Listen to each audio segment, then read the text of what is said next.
Cocaine is a hell of a drug.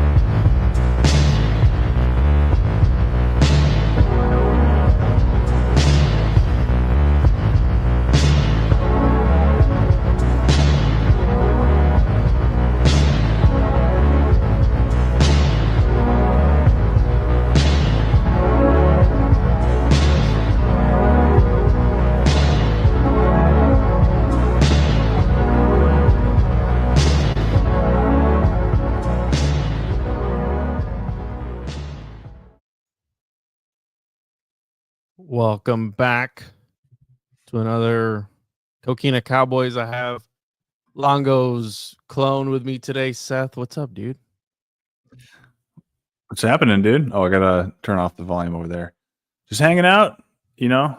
I'm don't worry, guys, I'm not replacing Dr. Longo. Yes, you are. We're hacking his channel. We're actually going live without his consent, so he'll find out as soon as he sees it. But we're here, and we're gonna be talking about The Waterboy, which you told me you saw the original like screening of it, or what? Oh yeah, I saw this in the theaters when it came out. I was 12 years old in 1998, so I was a middle schooler. You know, perfect age, probably 6th grade or something like that. And it was just a perfect age to see all the Adam Sandler movies. Very quotable, very hilarious. Like we were quoting it the next day on the bus. That was kind of I remember that time. So yeah, Adam Sandler movies definitely was there for them all coming out and shaped the culture a little bit of my generation. And we're all better off for it. Or are we? Yeah, what's the daddy movie that he came out with? A Big Daddy or something? What Big Daddy was that? Or Big Daddy? I don't remember. Little Nicky. Yeah, Big Daddy was 1999. Little Nicky. I remember maybe seeing this one when I was growing up, but this was actually the first time I saw The Waterboy. And when Narco had hit me up, he's like, "Yeah, let's do The Waterboy." I'm like, "Bro, what? Like, why?" Well, because I was recently looking for full movies on YouTube because I have a YouTube Premium. I can just watch movies on YouTube. I haven't found many good ones, but I did see The Waterboy on there. I clicked on it. I was just kind of reliving it and reminiscing, and I see the Colonel Sanders character, the teacher, and I'm like, holy shit. And so I immediately start thinking of Old World Florida and all the work he's been doing with the fast food conspiracy and the KGC. So I'm like, this is definitely connected. You know, it's a very Southern movie. Well, actually, the Old World Florida had mentioned The Waterboy before on the channel. I don't know if anyone remembers this, but it came up in a conversation on Radium. It might have even been like the 8/8 Radium birthday. It was with Analog. You guys were talking about The Waterboy as a potential Radium thing, like Gatorade. We know Gatorade. Something's in the water in Florida, y'all. You know, what are they feeding these football teams to make these football teams all be the best in the land? You know, so there's a Radium question there. There's a water question there, and so the whole Gulf. This is takes place in Louisiana. Was filmed in Florida. Busted. So if I'm not mistaken, this movie was filmed in Florida. Yes, it takes place in Louisiana, but it's all the same 30th parallel type of latitude and climate and vibe. And I mean, maybe not totally. It's a little more swampy there in the bayou at the end of the Mississippi, but yeah, let's get into it. Oh yeah, so I, Dr. Longo, I was just introducing the idea that you guys had mentioned this movie on your show before during a Radium episode, tying into Gatorade and that whole thing. Yes. So maybe do you want to kick us off there, and then I don't know where we'll go with this. There's a lot to talk about with phrenology and all that stuff too. He doesn't eat meat though, right? Here's a good comment. Seth doesn't eat meat. No, Seth eats less meat than Dr. Longo. Longo eats another kind of meat, not the animal kind, but another kind. No, yeah, I think I've been vegetarian longer, but he's a more extreme form of vegetarian right now. So fruitarian, isn't it? What do you call it? Yeah, like a casual fruitarian, meaning mostly fruit, plant based. Yeah. No dead animals for sure. Well, that's So funny. Yep, we got Dr. Cumstein here, Mr. Mitch Cumstein from the One-on-One podcast, and then we have my astrological twin. We have fucking Seth. butt homunculus over here. Seth Balin, a Louisiana, wasn't born there, right? You Transplant. weren't born there. Transplant. That's the word. So he's our resident Louisiana expert, and Seth is joining us because he actually got me he made me aware that there is some kind of deep gopher holes in this movie. We say gopher hole on this channel, not rabbit hole. Okay. Rabbit holes are for chumps. Rabbit holes are for they're any NPC can fall into a rabbit hole. Okay. Gopher holes. This is real schizo hour here. Okay. It's not We're too bad. going full schizo. No, just kidding. What's phrenology? I don't know what that is. What is that? Well, Or start wherever you want to start. Here. But Here. Yeah, you guys got started. I just want to say I grew up watching this movie a little. My friends growing up loved this movie. It grew on me over time. I was more of a Jim Carrey guy growing up. That's the yes. you kind of pick one side or the other, right? It's kind of Coke or Pepsi on them too. You're either an Adam Sandler or a Jim Carrey guy.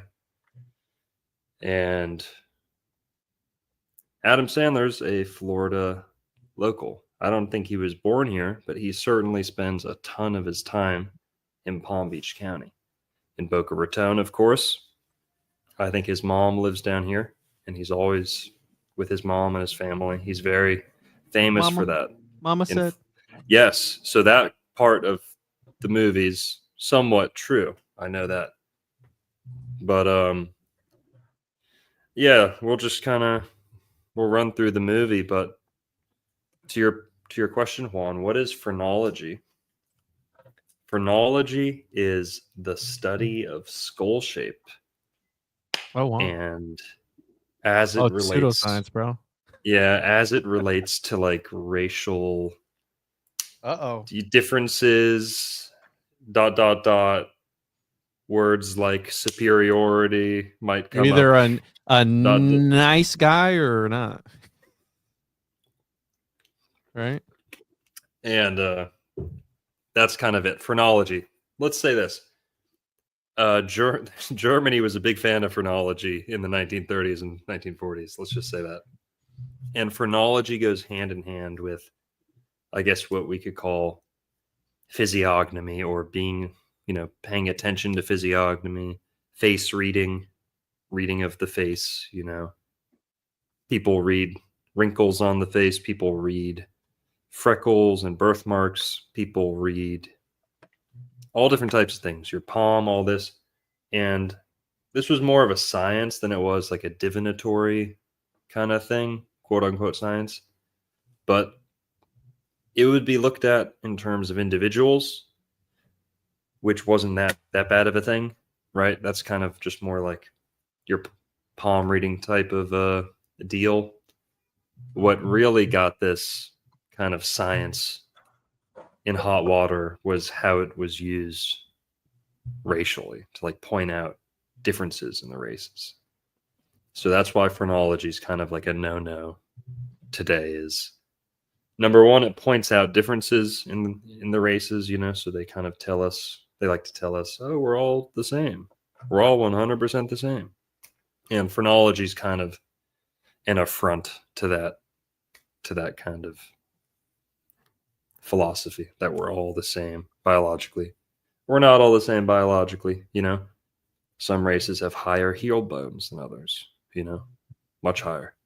Some races have, or groups, it doesn't have to be a race thing, but different pockets of genes in different corners of the world. Some people are prone to having less ribs, less vertebra. Some people are prone to having less, and this is like a thing that's passed down in families and different regions, right? So there's trends across races that Like Puerto Rican steal and lie. no, Things like he's a that. Puerto Rican. Yeah, they have that stealing gene within their lineage. Well, yeah. The dads of certain races don't come back from the store. Things like that. Are passed down genetically. So I feel you, dude. I feel you. It led to a lot of beliefs like that and things like that. But Stereotypes. there's also some truth to it and some interesting things to be gleaned. But yeah. Well, and with the study of the skull shape comes the shape of and size of the brain. And that kind of plays into the movie where they're talking about the layers of the brain stem, and all this stuff. And it's basically the doorway into studying consciousness, not just like the physical characteristics. Oh, mine's shaped like an oval, yours is a circle. It's more like, how does that affect your intellect, your thought, the way you live and move about the world? Are you reptilian? That's a whole other theme in this movie in a way is that reptilian brain stem, and why are they so ornery? And is it because they have all those teeth and not enough toothbrushes and no toothbrush or whatever? Yeah. So the medulla oblongata, whatever it was that he was saying. Right. Well, and that, I don't want to dish all the gravy yet. We gotta catch people up. Let's get it cook. But Juan, you asked what's phrenology. Let's break it down for people a little bit. Okay. I'm learning about this right now, dude. So the title is The Waterboy, 1998. Exposed. Exposed. Fountain of Youth, Phrenology, and Colonel Sanders. There's a whole lot more we could have fit into that title, but that's kind of, I think, the points that I wanted to jump on the most. So the movie's about water, as you can tell. It's about special water. It's about the importance of water. Right there, you see different types of water, right? I just noticed distilled spring water, rainwater, housed in stainless steel, it looks like, right? That's a good choice. Okay. And our main character, Adam Sandler, he is Bobby Boucher. And Bobby Boucher is the water boy of a college football team. Now, what you notice right away is he is like special needs. I don't know if autistic is the right word or if he just has a speech impediment and he's got a bad stutter for sure. He's somewhat slow, but we also find out he's pretty sharp, right? Especially compared to the people that he's with around him. Adam Sandler plays the water boy. He's underappreciated. He cares a lot. He's like, you saw the state-of-the-art water equipment and stuff. He gets kicked off the team and he has to kind of go back home disgraced. And he lives with his mom, or I guess, he's a big mama's boy. And his mom like kind of runs his life. She's very oppressive. Mm-hmm. Yeah. She's got red hair too. There you go. And this is all set in Louisiana, but it's filmed in Florida. So I should say that to start off too. The Waterboy was largely filmed in Florida. And it looks that way, certain scenes, you can tell. Growing up, I could even tell that. It looked a lot like Florida. Yeah, the big oak trees and Spanish moss and stuff. Yeah, and the cypress trees and stuff. Yeah.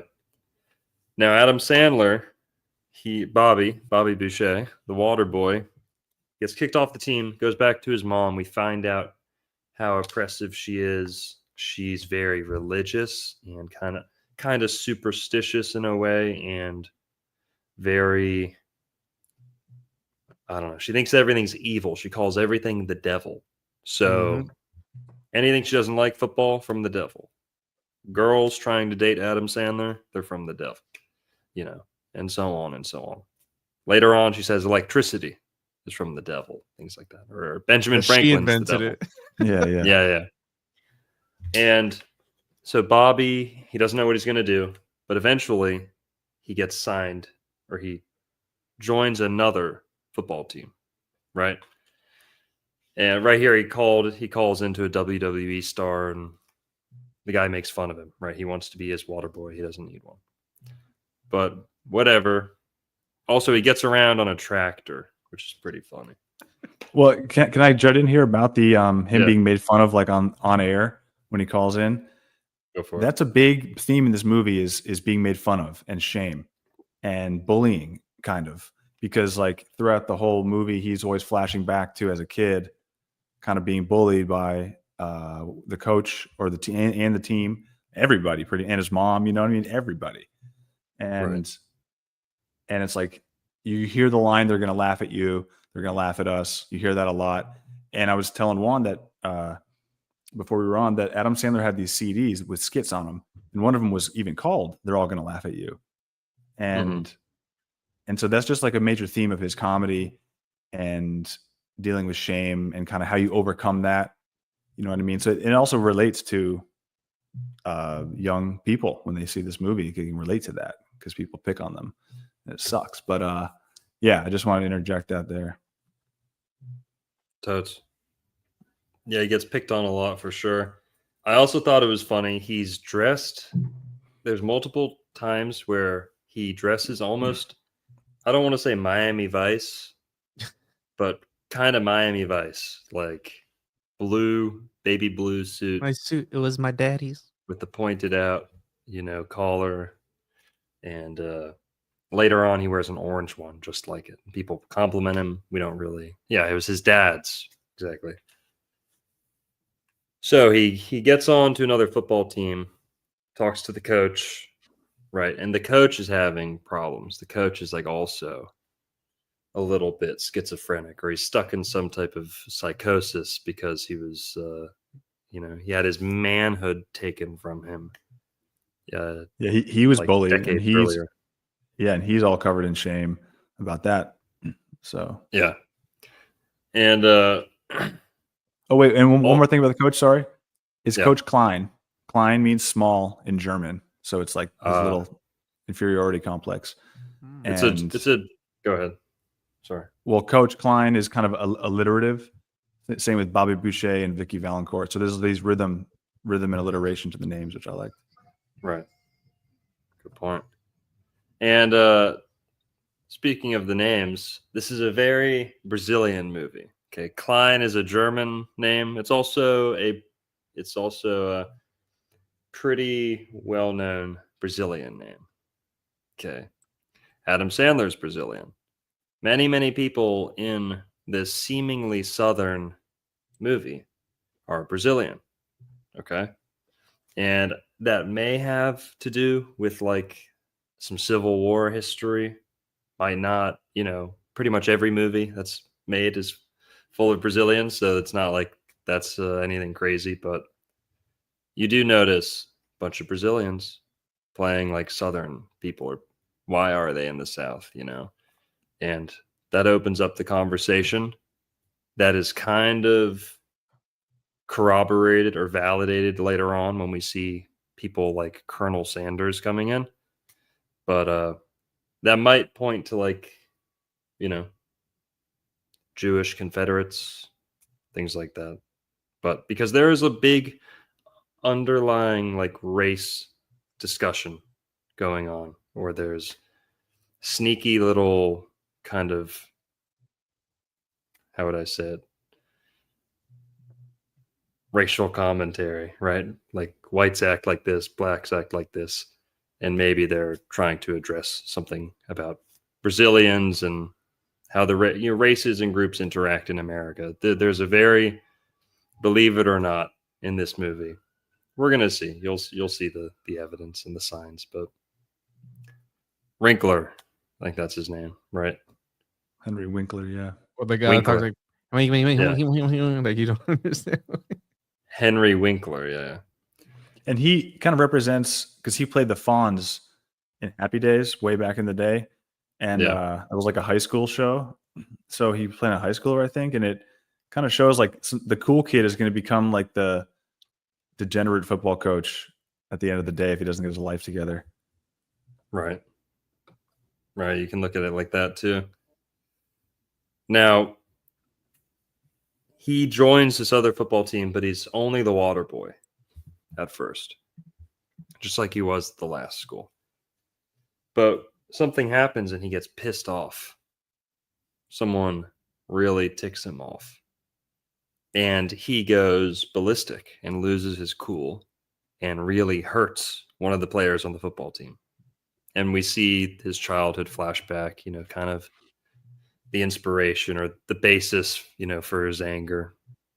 And this guy hawks a loogie in his water that he's working so hard to keep clean, right?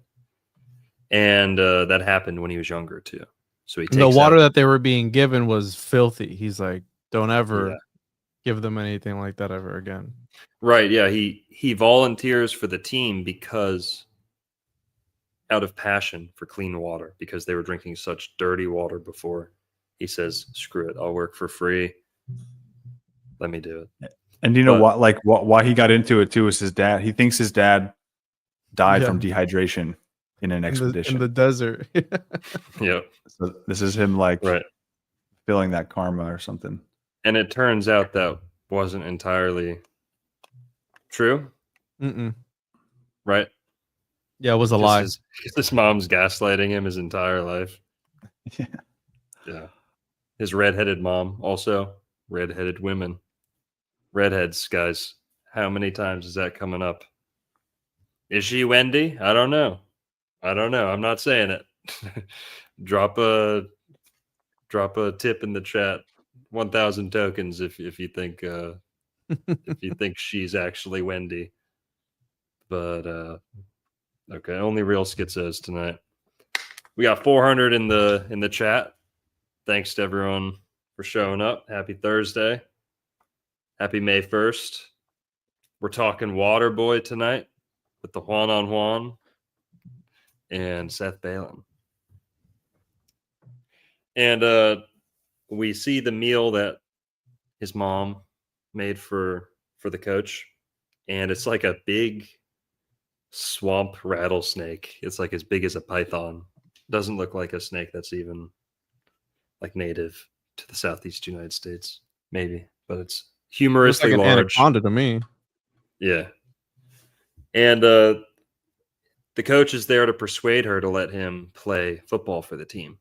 She doesn't let him play football. Him being a water boy was enough, like, was already really, you know, a tough kind of thing to persuade his mom to let him do. So the coach is there to persuade her, let him play. She shuts it down, and on his way out, the coach he moons Adam Sandler, right? And he's like, "Oh, my mom told me not to get a tattoo of Roy Orbison, I think." Yeah. And then when he walks out the door, he shows him that he actually did, you know. And the lesson is like, it's What okay mama don't know. Yeah. What Mama mama don't know. hurt her. Yeah. So he gets out, and he's fucking moth over here. He basically is like, okay, I'm gonna play football, right?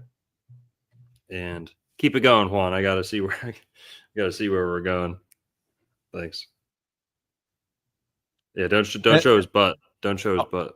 Is it going to show? Hold on, let me take it off. Yeah. And this kind of adds to what Seth was saying about like the reptilian aspect of the movie, because first she cooks that snake, and then she cooks alligator later on in the movie. And then when they were in the class with the Colonel Sanders, which we'll get there, I thought they were going to bring up, you know, how the reptiles have like that third eye sort of thing on top of their head, some of them. Yep. And I thought they were going to talk about, I think it's called the R complex or something, where you have the reptilian part of your brain. I'm sure you guys have heard that before, and that's like a whole. Well, that is like the medulla oblongata, right? I mean, I don't know. Unconscious. Yeah, I believe so. It's unconscious. The R complex. Medulla oblongata is the lower part of the brainstem, and the R complex is the whole brainstem. I'm pretty sure. Oh, here we go. Yeah. Sorry. Here in neuroscience, the term R complex refers to the reptilian brain, and it is also known as the reptilian brain or lizard brain, and is considered the most primitive part of the brain. This complex is primarily responsible for basic survival functions and instinctive behaviors. So yeah, I mean, yeah, you're right. That's like that's the innermost layer of the brain. I see there being 3 layers. You have the R complex, which is the reptile brain. It's fight or flight.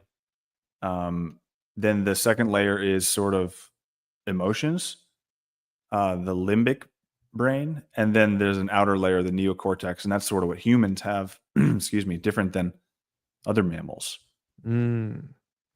So our brain is more evolved. The reptiles have just the innermost brainstem that just makes them vicious fight or flight creatures. That's so anti-Semitic. I can't believe Yeah, you'd say, antiseptic. say Dude. that. How dare you? That was Gators. so. Well, That was crazy. alligators. You know, the thing about alligators is they always beat the allegations. Okay. The thing about crocodiles is they are always on time because they know how to clocodile. You know what I'm saying? That joke of the night.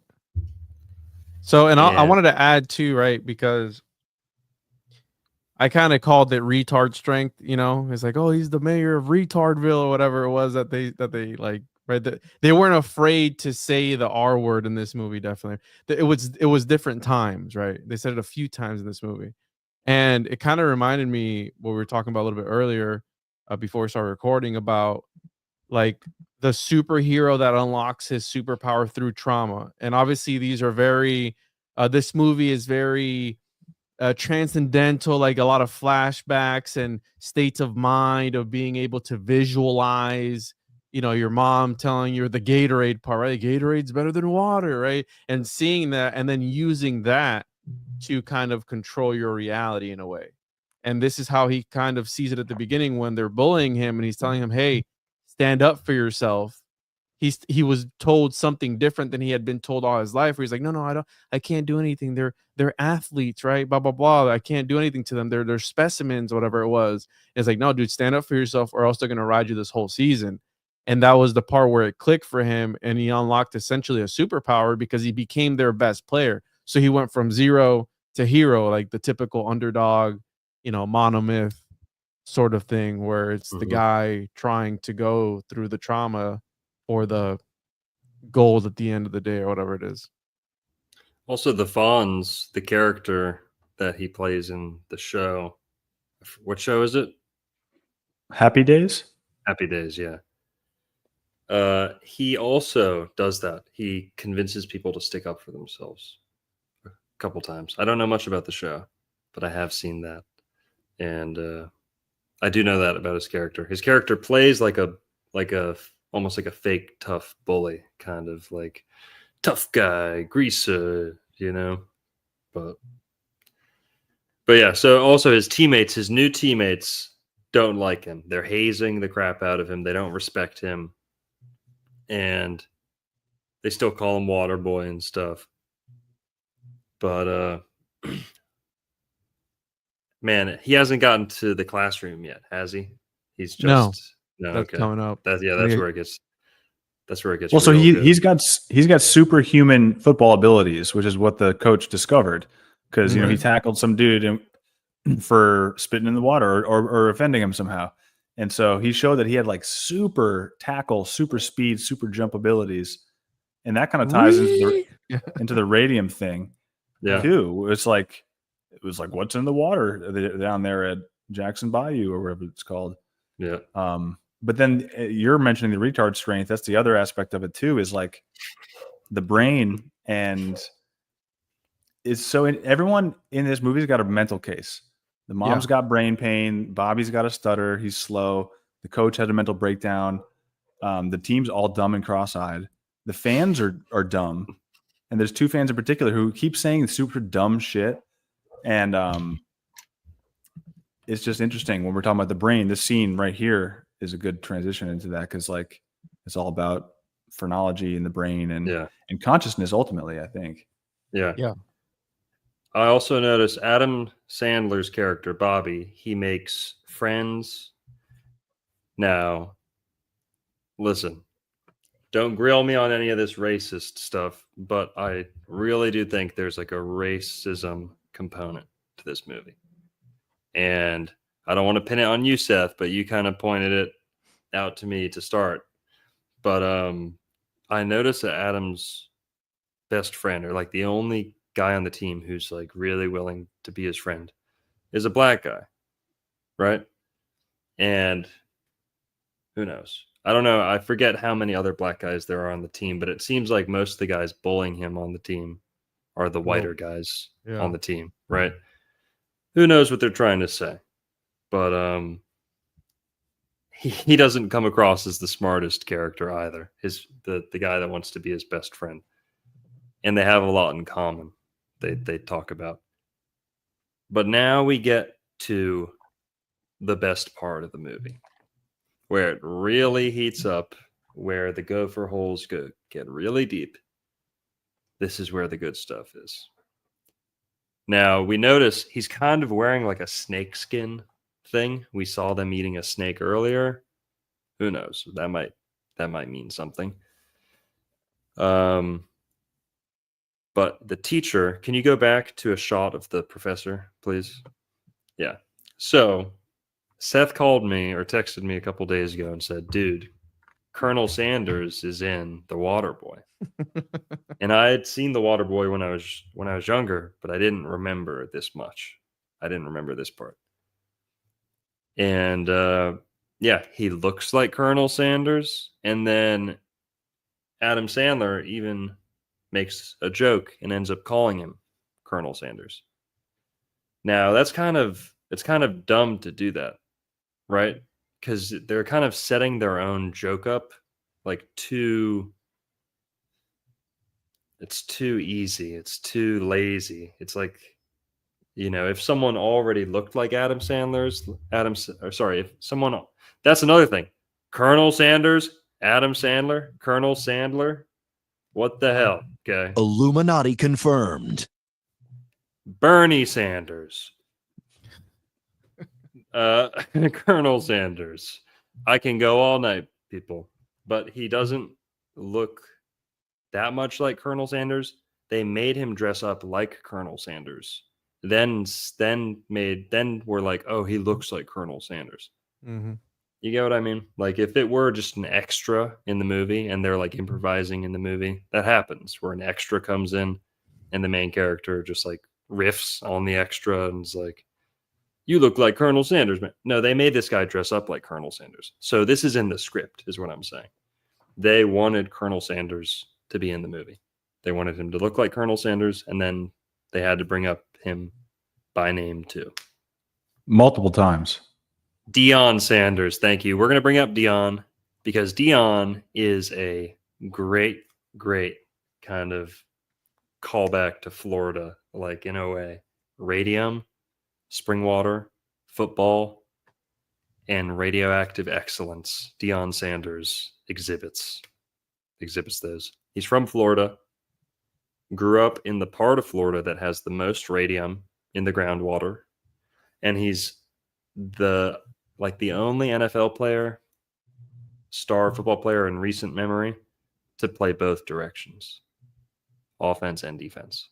So he literally has like extreme Bobby Boucher superpowers.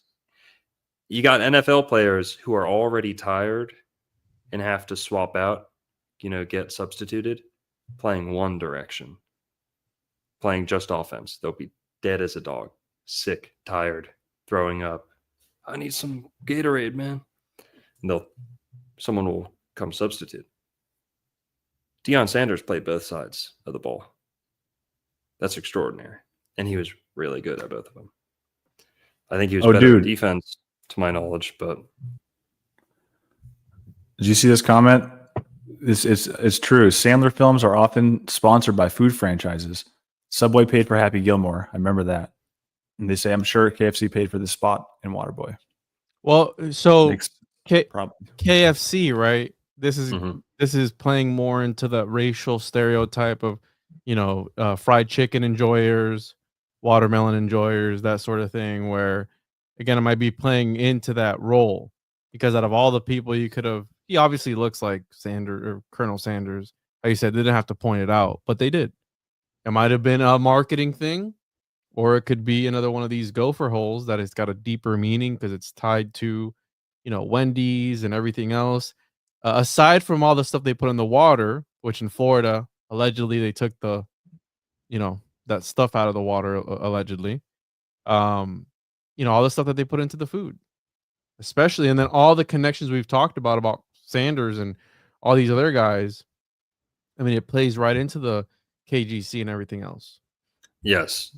So there's not many overt, explicit KGC references.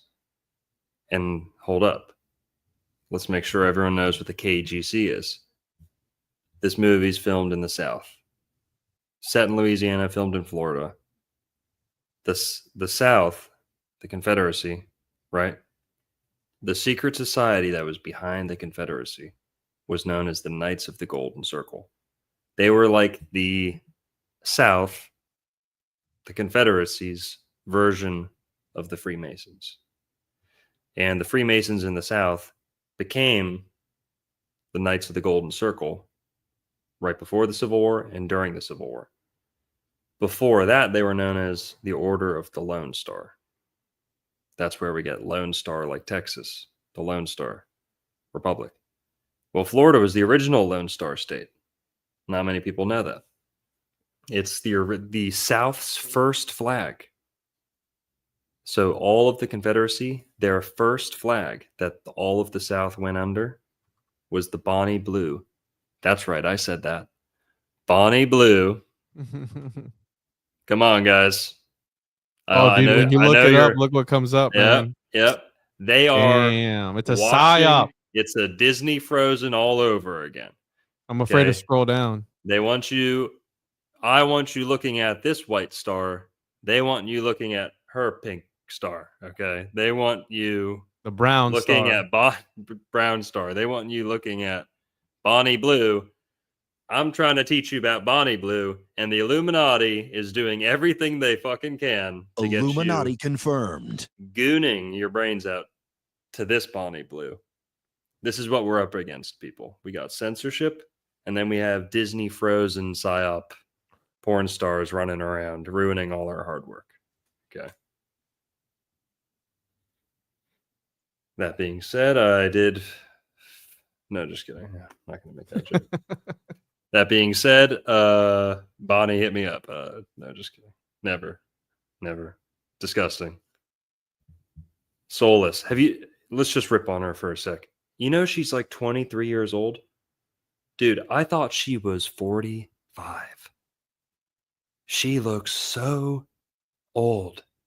She looks 45 years. How old is she? That's a lot of miles of wieners, dude, that you take to look like that.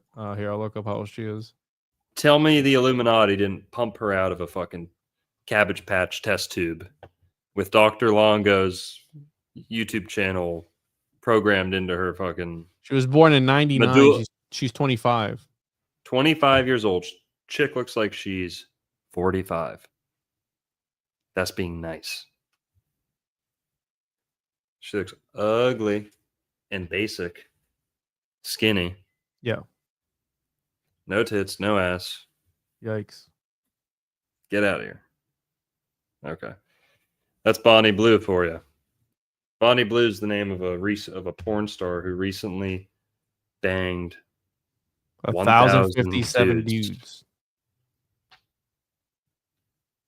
And why are we talking about her? Because she's named Bonnie Blue. What does Bonnie Blue mean to me originally? It's the Bonnie Blue flag. It's the original blue Lone Star flag that the Confederacy it's the original Confederate flag that they don't tell you about. It was originally the flag of West Florida. West Florida. The people in West Florida, when Texas was still part of Mexico, they were there were some English speakers, German speakers, people in Mexico who were getting kicked around, bullied, right? It was riflemen and militiamen from West Florida who flew the Bonnie Blue flag and went over to Texas and fought off the Mexicans. That's where we get Texas. That's pretty much where we get Texas from, as we know it. They saved the day. Yeah, this is before the Alamo, I believe. It was like 1810. I forget when the Alamo was, but I think it was a little later. And so the Lone Star flag was this symbol that much of the South rallied around. And when the Civil War broke out, the Order of the Lone Star, the secret society behind the South, hate to break it to you, but this Lone Star is Lucifer. The Lone Star 5-pointed pentagram is Lucifer, especially the planet Venus being kind of personified or identified with Lucifer.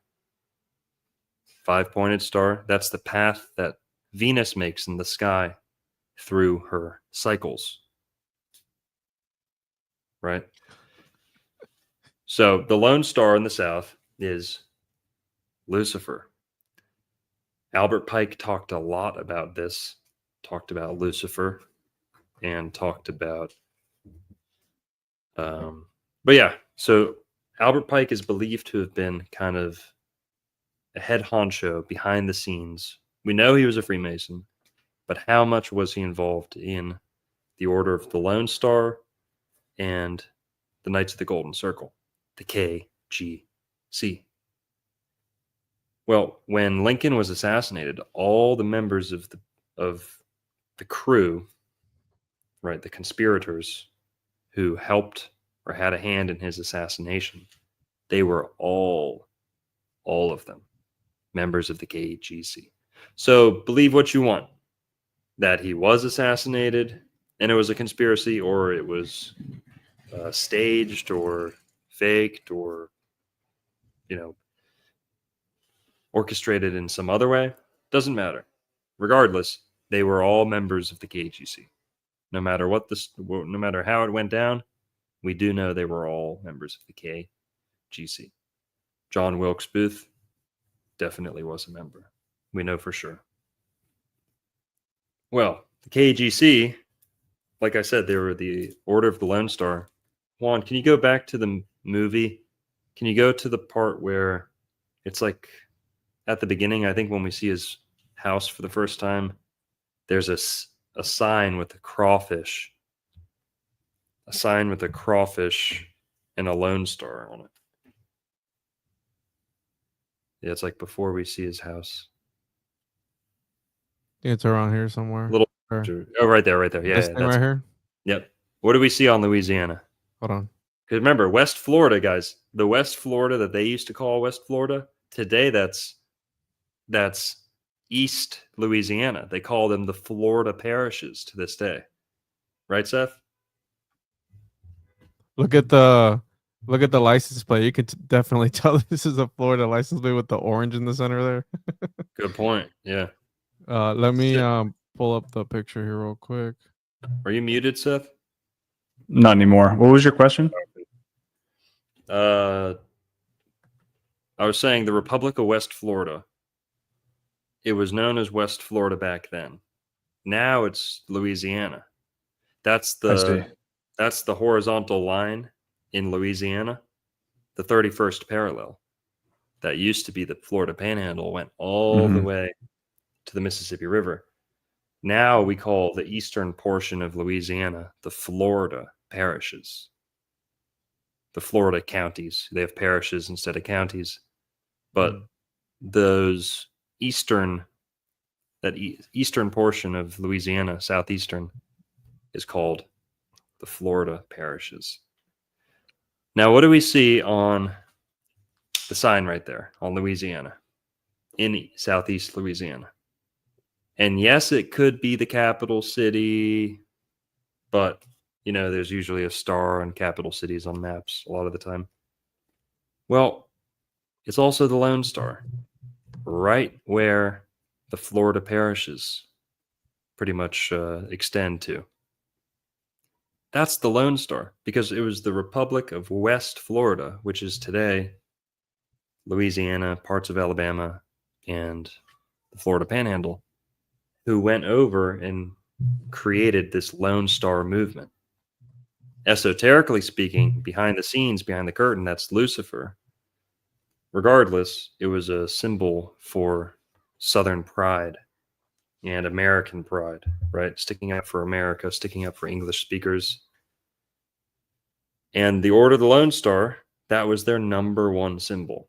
Now, when they become the Knights of the Golden Circle, they start kind of putting the Lone Star to the side a little bit. Doesn't go away. But they start revering, venerating the crescent. The crescent. And this isn't the crescent moon. It's also Venus, who is a crescent through a telescope much of the time.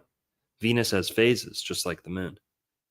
And you can zoom in on this. This isn't a NASA thing. This isn't a PSYOP thing. Yeah, anyone can see this with a high-power telescope. Venus has phases, so it's very often presenting itself as a crescent. Venus is the crescent star. So when you see a lone star and a crescent, hello, Islam. It's not the crescent moon, people. It is Venus. Why does Islam worship on Friday? Same reason. The synagogue of Satan worships on Saturn Day. Venus is Freya, is Isis, is Aphrodite. That's Friday. Islam, Isis, Lam, right? The Lamb of Isis, whatever you want to call it. Islam originally venerated the goddess, originally venerated a female kind of vibe, energy. Now they're fully in the other direction because they've also succumbed to the synagogue of Satan, just like the Catholics have. The Catholics, Catholicism, also the synagogue of Satan. Thank you, Shane. Yeah, that's a good point. The moon also exalts in Venus. That's another connection that links the lone star Venus, and the crescent can be the crescent moon and crescent Venus. But the Lone Star. So the Order of the Lone Star becomes the Knights of the Golden Circle. When the Civil War ends, the Knights of the Golden Circle become the KKK, which means Ku Klux Klan. What does Ku Klux mean? People act like these words are just normal words that we hear all the time. No one ever asks what that means. Sounds like a chicken. Klux. Chickens cluck. That's a good point. Ku Klux means circle. It's the same root as saying cycle. Cyclical. Instead of a soft C, we're going with a hard K.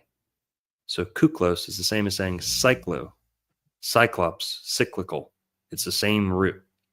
And in Greek, the Y, or what we write as a Y, was very often translated or written as a U, or vice versa.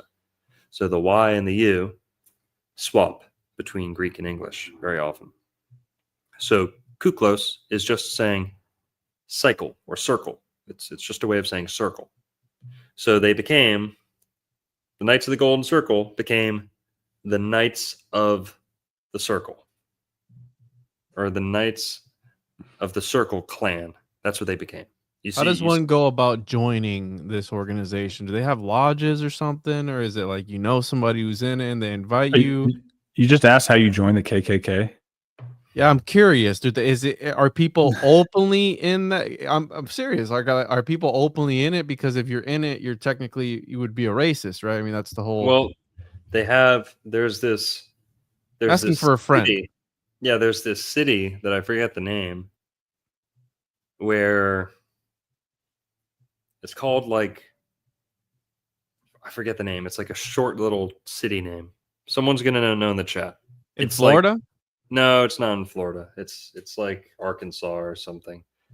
Is this little town where they have like the most KKK people. Damn it, Ricans aren't anywhere.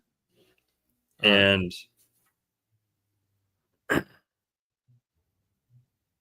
whatever. Oh well. You want to see my face? I'll show you my face, and they take something. Here, we got to set this Chappelle. up. Set this back up for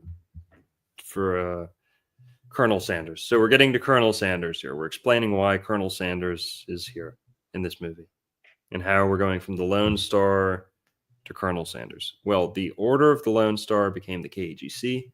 KGC, after the Civil War, became the KKK, Ku Klux Klan, Ku Klux meaning circle, Knights of the Circle Klan.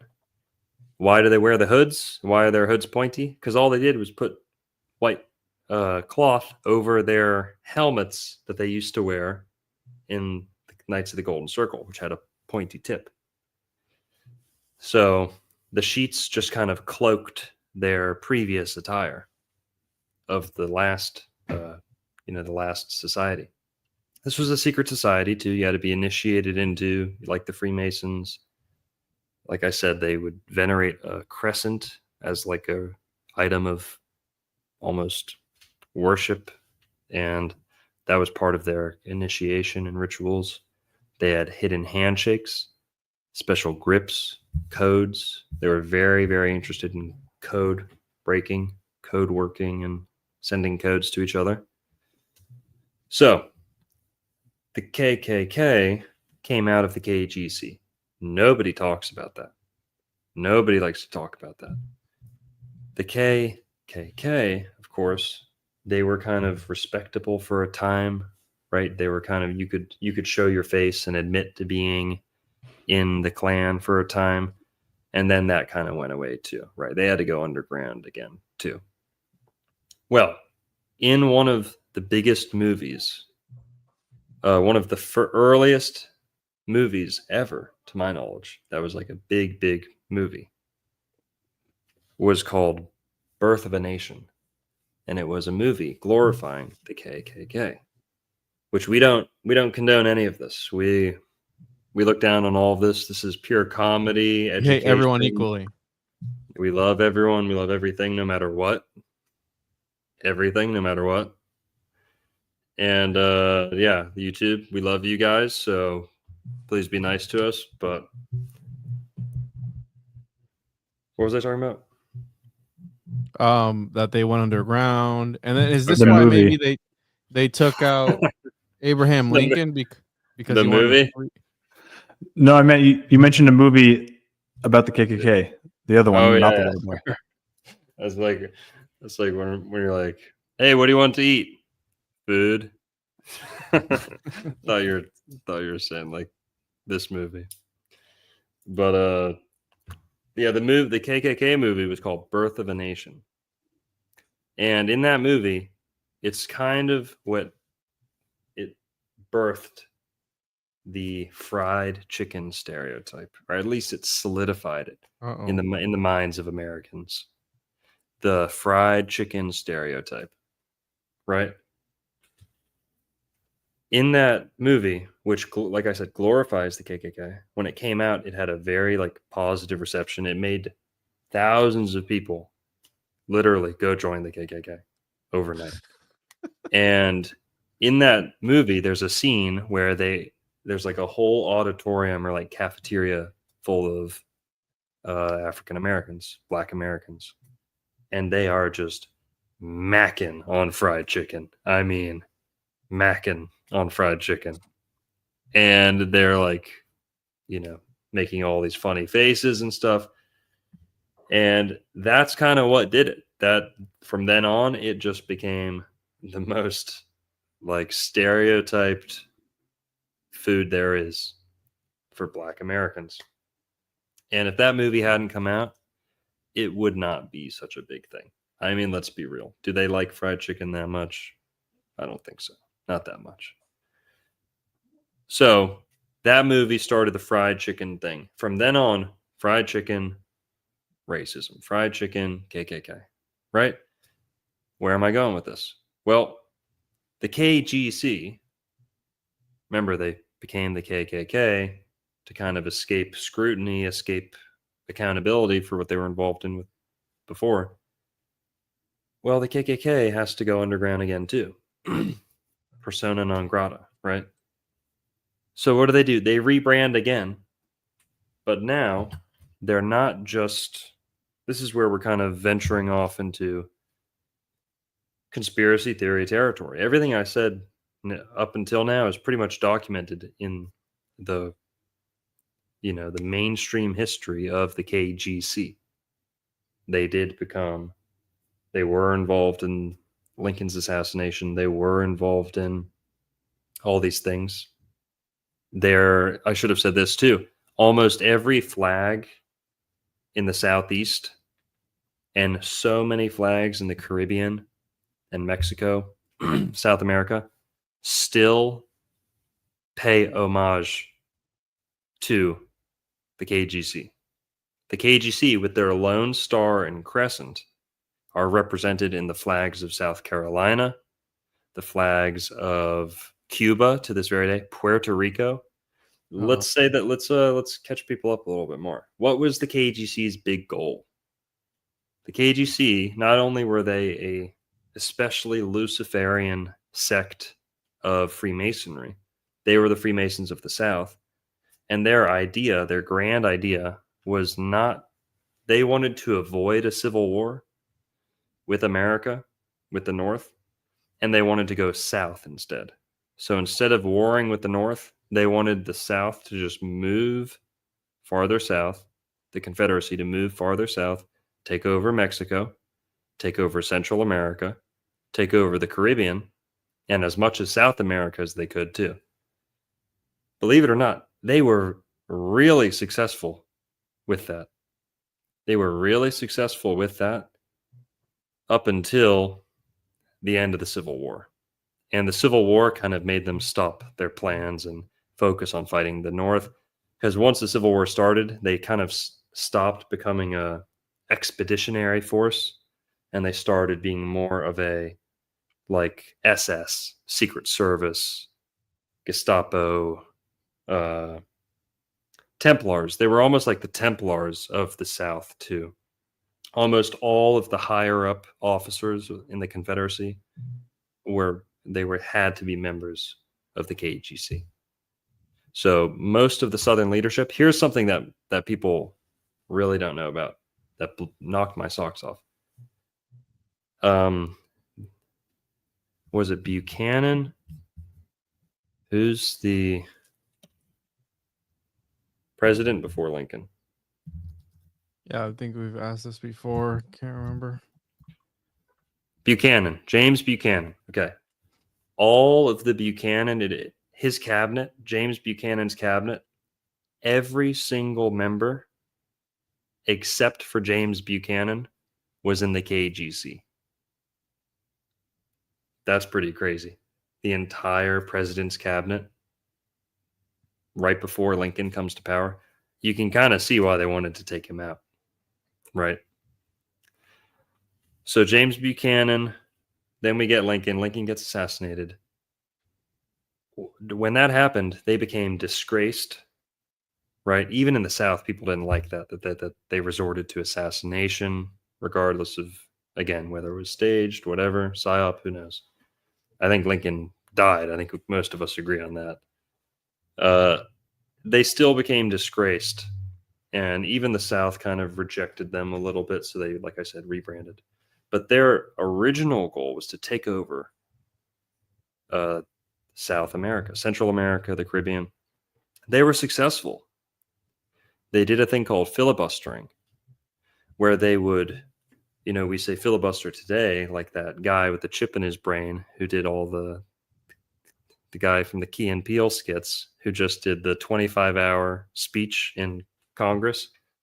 Yeah, Cory Booker. Yeah, Cory Booker, more like Cory microchip in his brain. 25 hours of filibuster? Get out. Yeah. Yeah. This is what I think connects those two words is the Confederacy back then for filibustering, and the filibustering 150 years ago meant getting a bunch of soldiers and taking over a Central American or South American country in order to implement this like Order of the Lone Star type government. And Cory Booker, show of oranges in the chat. Who thinks this is the Key and Peele guy? Because no, Juan, this is hilarious. who are the Key and Peele guys? You got Keegan Michael Key, who looks just like that guy, just like him. And then you have Jordan Peele, who is a comedian turned horror movie director who makes movies about Black people having chips in their brains, brain surgery, consciousness swapping, taking a white person's consciousness, an old white person, and putting it into the body of a young Black man. Maybe I'm fucking schizophrenic, but I think this guy is totally, he is a vegetarian. Seth, you know this? He is a vegan. We'll give him that. You know this? I don't think a flesh eater could have stayed up 25 hours shouting. Flesh eater. Corpse addict. Corpse cruncher. Human sarcophagus. But yeah, he is a vegan, so we'll give him that. Okay, he does have those vegan superpowers. But I do think the Brazilians were working his brain like a fucking remote control.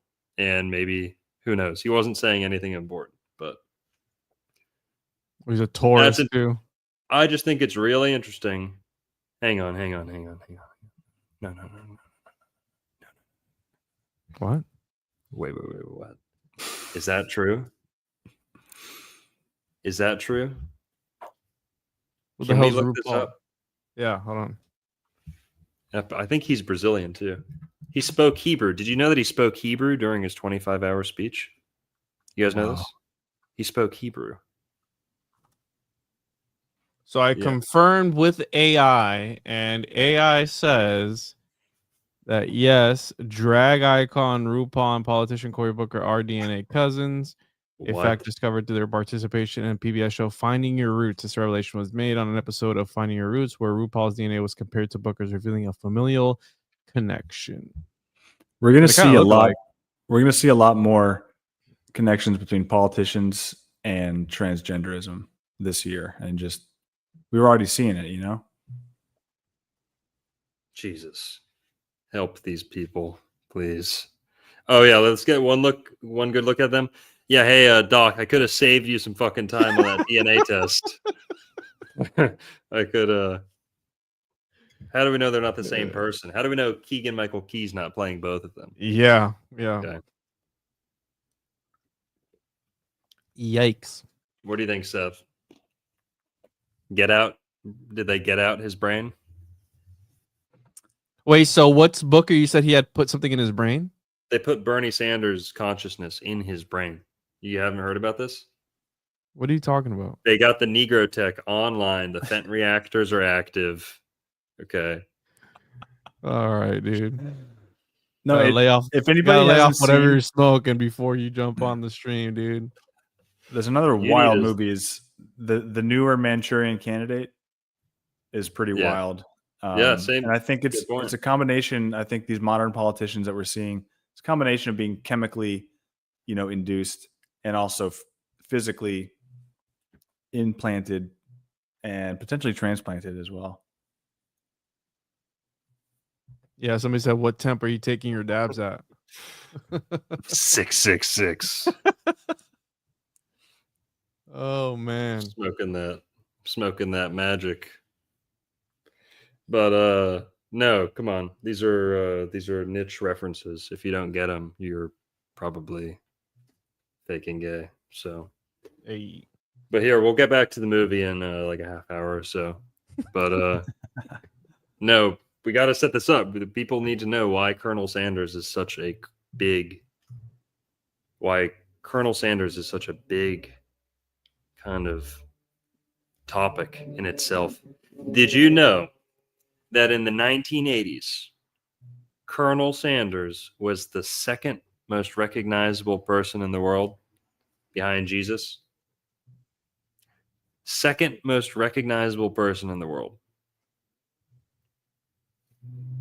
What's up with that? You're not that culturally relevant unless you are shaping the culture. And just serving fried chicken isn't necessarily shaping the culture. But if there was something deeper to it, which there is, potentially the shaping of consciousness and the shaping programming of humans and certain populations, then yeah, this is where It's that's the new going. McUltra, McChicken, and McDouble, and Mc whatever else. It's the new control that they have over people, and they willingly show up and they eat the coleslaw and they have a great time, and they don't see anything wrong with it, right? Dude, I just realized when you said that, it just made me think of Michelob Ultra. What the fuck?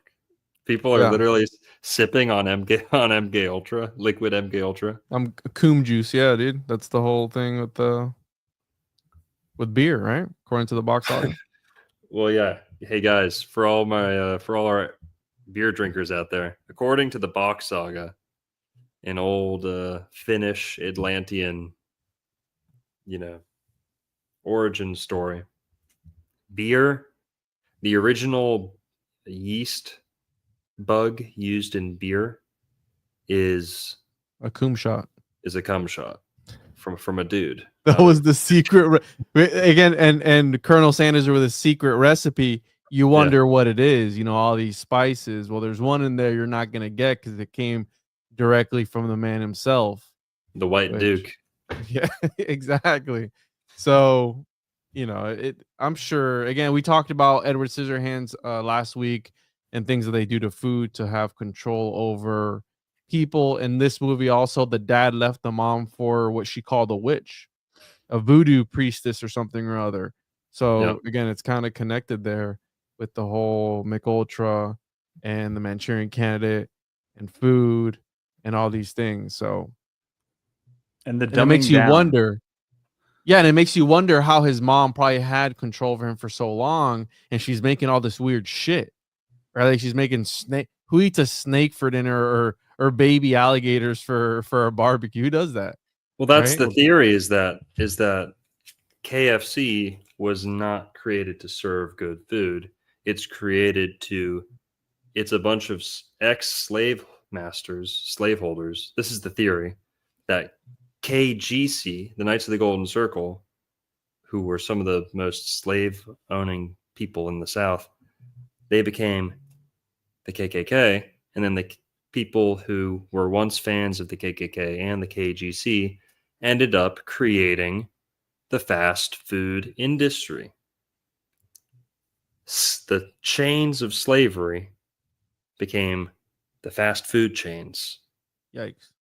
The masters became the CEOs of these fast food companies. Okay?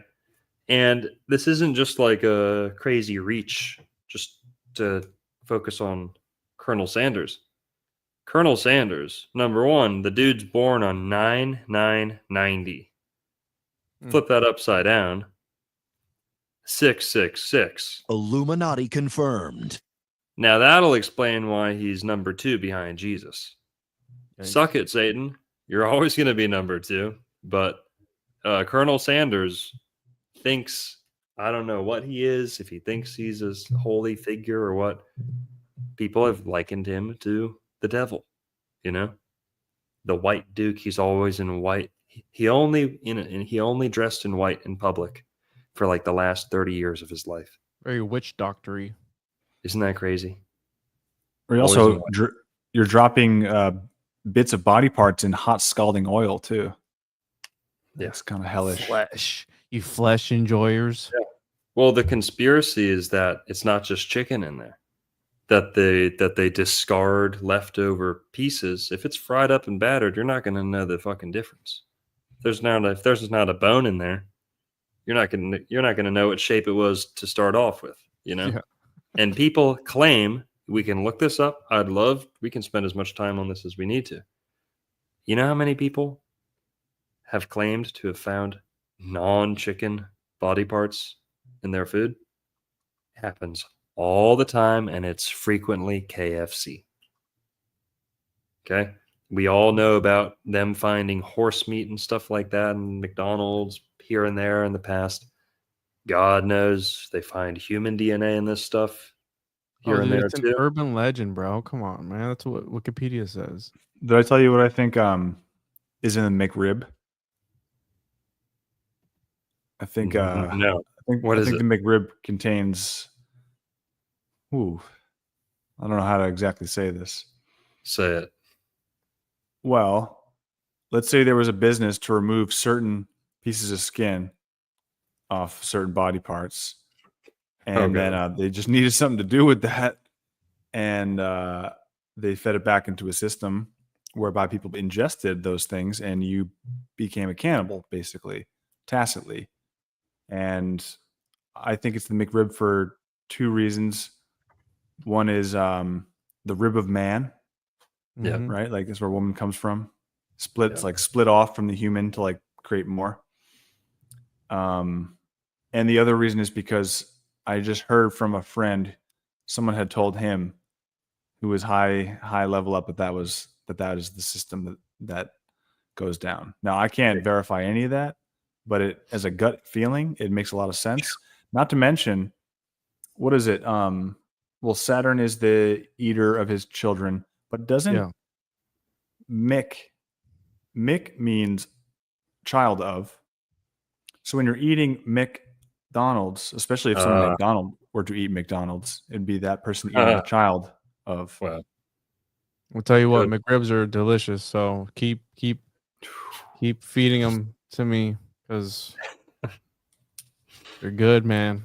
You love Good. that homunk. You love that The homunk meat, bro. Mick homunculus. Yeah, that The mystery meat. McGunculus. But no, Yo, they're real quick to the KGC because you didn't hit on this yet, but correct me if I'm wrong. They wanted to headquarter in Cuba, didn't they? Yes, and they were successful to this day. This tells you who's really in charge. How many revolutions has Cuba had since the KGC went over there and did take over for a short time? They funded KGC funded the leadership of Cuba and toppled their government and put in KGC affiliated leaders in Cuba. And no matter what, doesn't matter. The Batista revolution in like the 40s or 50s and then or later 60, I don't know, 60s, 50s, 60s, around there. So Batista, he did his own revolution before Castro and them. They took over Cuba, right? They had a revolution. Or he came to power, right? Then Castro comes along, and that's a big revolution. Okay? Bloody conflicts, battles. They just, they can't stand the people that came before them. They're willing to kill and tiny little island. I mean, it's a big island, but still. All that fighting and revolution and change and extreme change, and they still have a Lone Star flag to this day. Yeah, not much changed. Okay, the flag tells you everything. If they were radical, why didn't they come up with a new flag? You know what I mean? They still have a Lone Star flag to this day. Puerto Rico, Cuba, one or two Central and South American countries, and like I said, states in the South. If you go all across America, they didn't just have support in the South. They had tons of support across the North too. And they were castles. So instead of having lodges like Masons, they had castles, right? And the castles, that's where we get White Castle. Yep, good comment. Thank you. My friend Brandon pointed that out to me. He told me to watch that movie. I did. It's true. Wow. You know how many movies they point this out? Putting people in the food or drugs or nanotech. Snowpiercer And too. then The bugs. And this is part of the agenda. So if they can't enslave people with chains, they enslave you with the fast food chains. And look at it one of two different ways. Either you're eating the slave food, the goyslop, or you're working there and you are quite literally still a slave. And I hate to say it, but we all know like it seems like the majority of fast food workers are black, it seems like, or, minority, you could say. Yep. It certainly seems that way, with the exception of Chick-fil-A, of course. They've always got a nice, clean crew back there. Nice, Kind of clean, creepy. It's kind of creepy. nice. Yeah, that's very like Jordan Peele type of thing. A lot of people say that's God's food, but it's got as many bad things as anything else. You know, it's not any better. Yeah. But again, the propaganda, oh, it's Christian. So therefore, people are like, yeah, here we go. And it's got the same things in it as any other establishment. You want to know what I think too? The Chick-fil-A also ties into the KGC. The KGC, their symbol was the crescent. I think that crescent's not only Venus, it also symbolizes the Gulf of Mexico, because the golden Of circle, America. the golden circle that they're talking about was the Gulf of Mexico. That was their golden circle of influence, right? And they wanted the headquarters to be in Cuba, like Juan said. Well, their plans didn't go as planned, right? You could say that Donald Trump's trying to reawaken this kind of this like drive to acquire more territory, unite North America, but whatever. So how does this get us to Colonel Sanders? Colonel Sanders, born 9990, upside down, that's 666. He had a epiphany and a total reset of his life around the age of 66. Who else did that? John D. Rockefeller also had a similar epiphany and reset at the age of 66. Now, part of that has to do with 65 being the, conventional age of retirement. But another side of it is, of course, the numerology.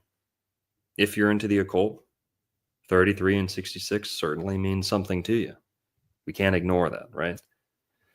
And look at his fucking birthday. 999 upside down, 666.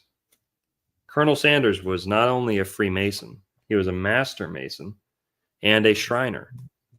He went to the pyramids of Giza on the back of a camel, Did he really? Holy shit. Yeah. Go Dude, ahead. What's up? I have to interrupt. I can't believe no one's dropped Nope. this yet. Do you know what Go Adam for it. Sandler's birthday is? Oh God, is it 9990? He's a Dude, it's Virgo, right? 9966. Whoa, that's creepy, bro. Can I get up? Whoa. Damn. Dude. Getting too close to the truth, bro. Adam I looked that up Sandler. earlier. You were saying 99. I'm like, okay, Virgo, and I'm like, Adam Sandler's a Virgo too. I think he was born on 99. And they say it in the movie. He says he Yeah, doesn't he's a like Virgo. confrontation. In the movie, Whoa. he drops that. He says, "I don't like confrontation because I'm a Virgo." And his mom says, "That astronomy's from the devil, boy. Don't you be getting into that." And Virgos are known for their intellect, and this movie's all about that. Maybe not intellect, but ability to like Tap digest into and it. process information. And Yeah. this movie's all about that, and it ties into the fast food as far as one of the key principles to controlling a large population is you want them to not know that they're under control, that they're being programmed, manipulated. You want them to love their chains, love their oppression. So eating food that's super addictive and like stimulating and tastes good, but it's so subversive. And everybody listening, you know what I mean? Start to wean yourself off of the fast food if you haven't. They're coming at you from the inside and getting the for me. physical, the mental, and the emotional and spiritual all in one. So just be careful out there. Bro, what? What? You're so funny. Funny. More McRibs for me, dude. Yeah. The Mick foreskin. the extra chewy. Dude, the McRib is so chewy. It's like, Dude, it's delicious, man. oh my god. I'll eat one on air next week just for you guys. Please. Yeah, till it comes out your nose. Get 2 of them. 9966. That's wild. Good call. Yeah. Good job, Seth. That's crazy. So Colonel Sanders and Adam Sandler, fucking tongue twister. Bernie Sanders, Adam Sandler, fucking whatever. Same birthday. So interesting they bring him up. Dude, look up Bernie Sanders. What happened? His No. birthday is September 8th. Bernie Oh, Sanders, shit. September 8th. Day before. They're all Damn. Sanders, Sandler, and Sanders. Fuck, dude. The Illuminati's pumping these dudes out of the same cabbage patch. Fucking homunculus hole, bro. They're just pumping these motherfuckers out. Dude, I am tripping right now. While we're on Google, can you Oh find a picture of No. Colonel Sanders in his fez? Actually, I have it right here. I have it AI enhanced, actually. AI what? AI enhanced. Oh, look at him on the camel. It's a grainy photo. I mirrored it because it wasn't that big, but it's supposed to just be half of that. Have they made But any movies of Colonel Sanders? Like I think they have, right? Like the founding of KFC and all that. I don't know. Huh. I don't know. We gotta get into that. But he was a Shriner. There's him in his Shriner attire. You see how he had the white bow tie, the bolo tie, whatever you call that thing. They call it a Kentucky Colonel tie. I think they call it, or something like that. But he would wear that, and sometimes he would wear one that was literally stiffened into the shape of pie. Does that make sense? Like the pie symbol, like it looks almost like kind of pie right now, but he had one that was stiffened or shaped into the pie symbol, and you can see pictures of him with that one on too sometimes. Which represents the circle. Good point. Great point. The pie. Yep. It's like the Knights of the circle. Equation to determine, right? The the radius and circumference has a pi relationship. Yeah. Yeah. Right. So he was a Shriner. He was a Freemason. And he is one of the first big figures in fast food as we know it. Now, his protege, Colonel Sanders' protege, was a guy by the name of Dave Thomas. Dave Thomas is the founder of Wendy's. Wendy never existed. His daughter or granddaughter, I forget, her name's Melinda. Not Wendy. Doesn't have Wendy in her name. Now, some people say she was redheaded. Maybe she was redheaded when she was younger. She's blonde now. And her name's not Wendy. What does Wendy mean? White. Wendy means white something. White something. What does Wendy go mean? Wendy's to go, guys. In the to go line, Wendy go. What does Wendy go mean? Cannibal spirit. It's the dark entity that plagues you when you eat human flesh. Native American. Also the word. That's a Native American folk tale. The Wendigo. Yep. Yeah. I was gonna say it even has the word "end" in her name. The word "end." Right. I might be reaching. Wendigo. Can you hit us up with the? Can we get a Wikipedia on that? Juan, please. No. Thanks, McRib. McRibbit. Oh, hold on. Here we go. Wendigo. Mythological creature of an evil spirit origin. Yeah. The concept of the Wendigo has been widely used in literature. Okay. The Wendigo, guys, you cannot make this up, okay? You cannot make this up. The KFC, KGC, that's pretty damning. This is as damning as it gets, okay? Wendigo is a cannibal spirit. And Wendigo psychosis is an actual condition. Dude. Where you crave McRibs. I want to eat them. They're feeding you humans 100%. They're admitting it, and God lets them do it because this is how they manufacture consent. Yo, if they're telling you they're out. doing it. You know how Wendy's got the square burgers? Yeah. Wendy's got square patties. So that ties into this circle, Knights of the Golden Circle. The circle is God's shape because it's just natural. Right. The circle is natural. The square is human shape because it contains right angles, which don't really exist in nature. So Yeah. they're encoding the shape of the human in the patty. Not the Yeah, shape that's of the human, also- but the representation. No, it of is. They call that squaring the circle in Freemasonry and in secret, occult circles. Squaring the circle. The square patty on the round bun is quite literally squaring the circle. And then the Vitruvian man, you slipped up, but you actually made a good point, which was that is what the Vitruvian man is encased in, is a circle and a square. He's inside the circle and the square. So it is kind of the measurement of man in a way too. And it's interesting that in alchemy, right, the philosopher's stone, some people have speculated that you need like a human to create it, like a human life, right? And here in this Michael Meyer plate, you have the squaring of the circle, and of course it shows two people, right? Got the square patty and the circle in there, and how you guys are saying, and it's got people in it, so maybe it's kind of alluding to that of, hey, the secret sauce. It's not a coom shot. Well, maybe it's that and other things, but it's also like a actual human person, right? Yeah.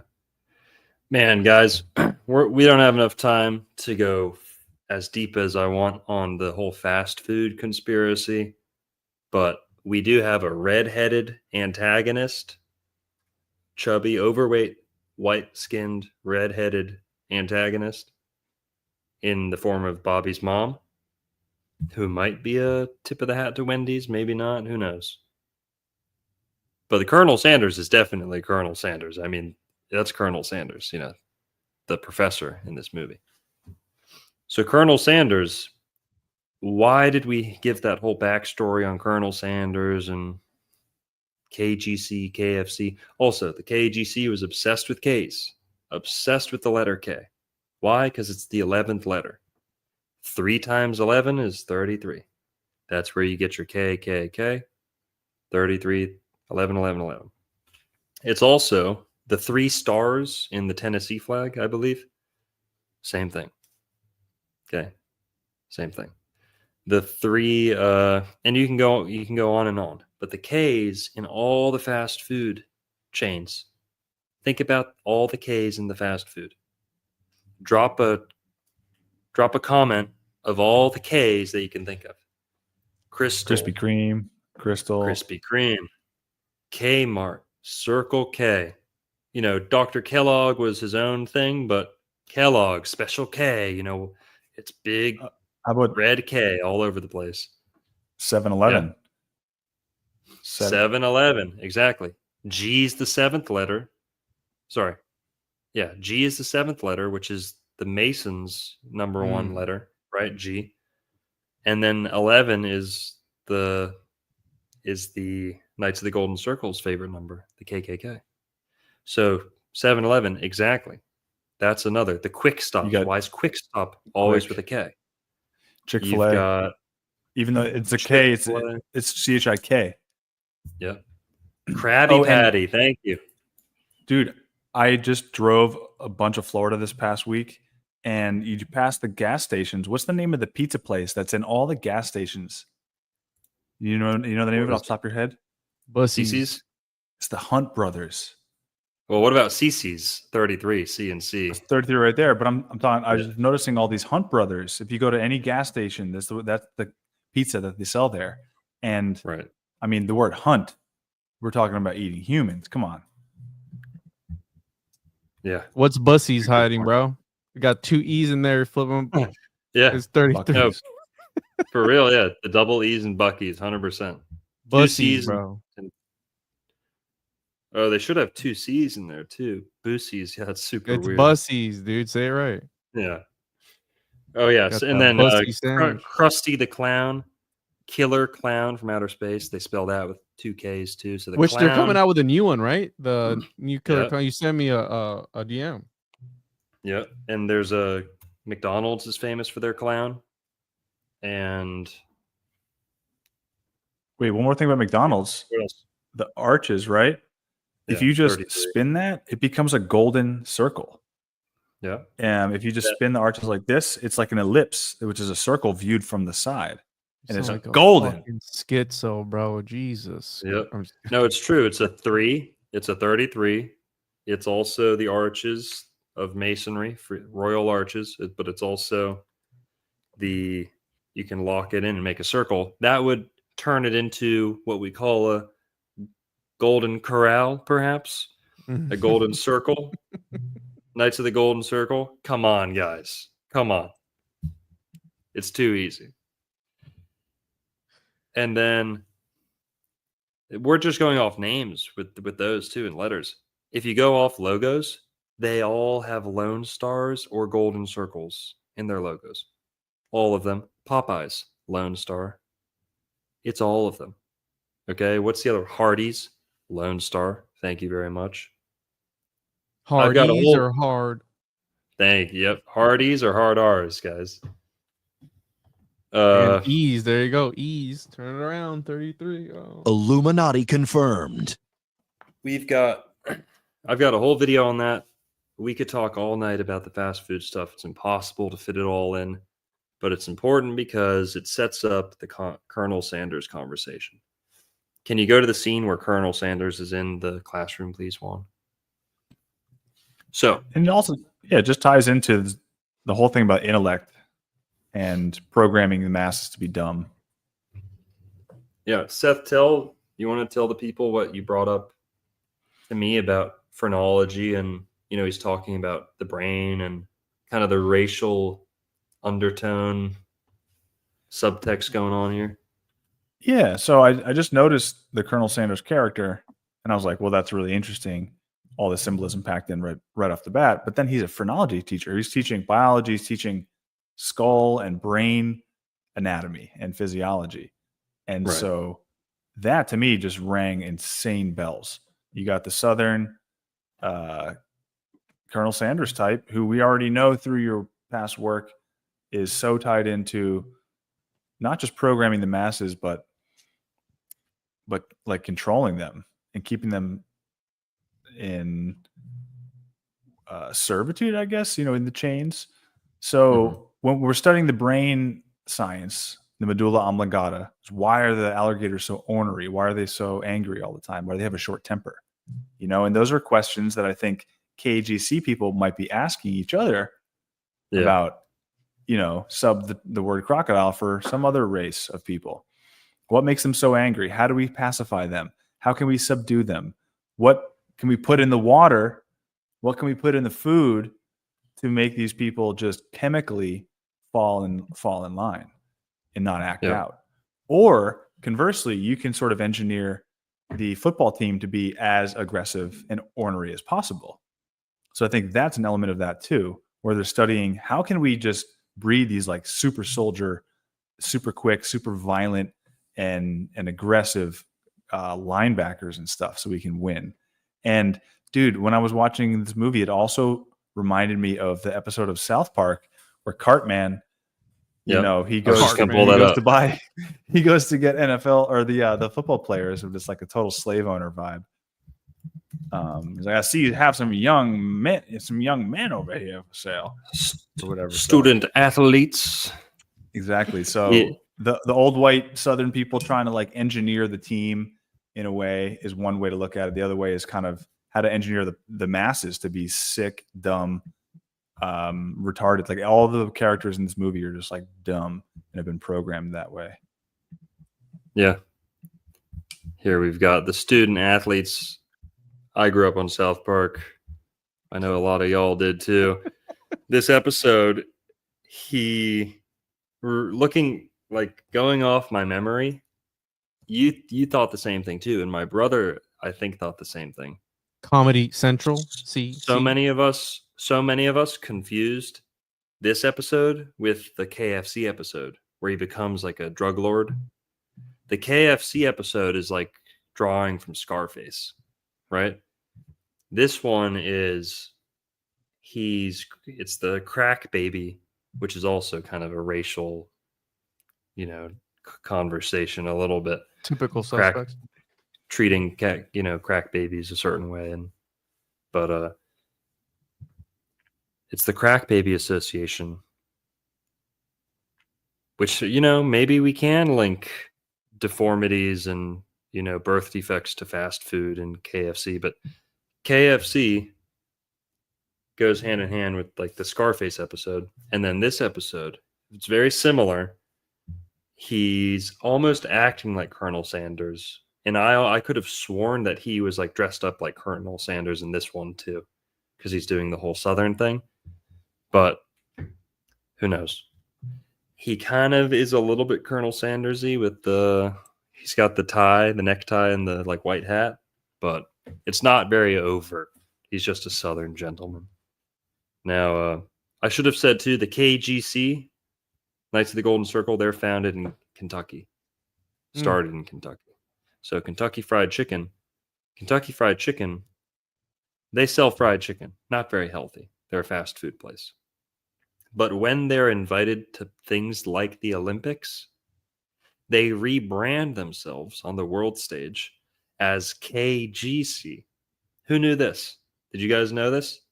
Internationally, KFC at events and things like that, all, I don't want to say always, but at things like the Olympics, they call themselves KGC. Maybe that's like a subtle gaslighting too. I don't know, but they switch up. Oh, we're Kentucky Fried Chicken. We sell comfort food. Finger looking good. And then when they're the KGC, they're like, our food meets all the nutritional requirements that athletes may need in their hard. It's like, come on, bro. But we all know it's not healthy, but they turn into KGC because they're tipping their hat to the KGC. So you can see KFC drinks, KFC, containers. To this day, they print them with KGC here and there. So you can get a KFC cup that has KGC on it. Come on, people. It's case closed. But going back to this, he's talking about phrenology. He's talking about brain shapes. And, Seth pointed it out to me that you can kind of maybe even replace the word alligator. This might be the subtext that they're trying to get people's subconscious mind to think about. Maybe the creators of this movie are racist. I've got a little bit of some Easter eggs that might kind of support that. Either maybe Adam Sandler's not a racist, but maybe there's some racism in the writer's room, in the Hollywood room, that they're pumping into this movie, and some of the actors don't even know it, Nonetheless, this Colonel Sanders guy, you can replace the word alligator with black person or African American, and you'll get a whole nother meaning. Because then he's like Colonel Sanders justifying the bad treatment of a certain race of people based off of their inferior brain shape, or whatever you want to call it, whatever argument he's making. He's saying alligators, get off my property, you goddamn alligators. You fucking get to the front of the bus, you goddamn alligator. Or back of the bus. Wasn't it? Back of the, yeah, sorry. But that's the idea, is if you swap out alligator, he's kind of being very honest without being honest. And the alligator, they're saying, oh yeah, the alligators, they're violent. They're jealous. What are the words written behind his head? Jealous, angry, and something like that. Doesn't take much imagination. Anger, aggression. Jealousy. Yeah, how to manipulate emotions of other people. Yeah. Public aggressions, crash outs, chimp outs. I said it. Okay. Now, people there's a common way to manipulate somebody is through their diet.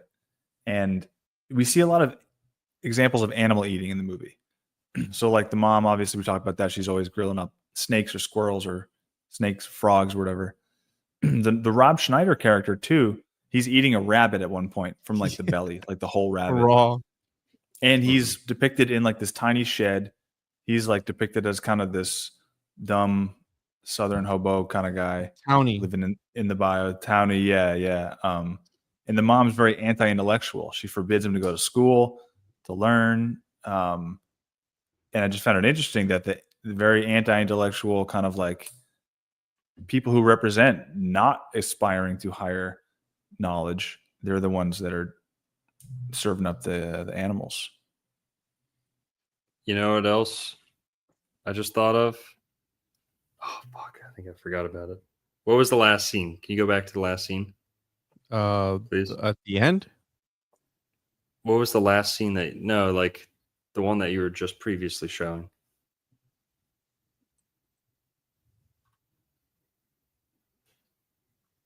This. All right, just let me think. Sorry. Or before this is when he unlocks the superpower. Well, then he tackles Colonel Sanders. Yeah, then he tackles Colonel Sanders. And then from And, the whole rest of he's the movie, scared Colonel of him. Sanders is like scared of him. Yeah. Yeah, it's like, are we gonna take the amphibian and something test? Like, yeah, if you'd like. Send my regards to your sweet mama. Yeah. Is Longo okay? I'm trying to think, dude. That McRib kicking in, dude. His MK Just Ultra had- programming froze. He's glitching out, bro. Look at him. I just had gold.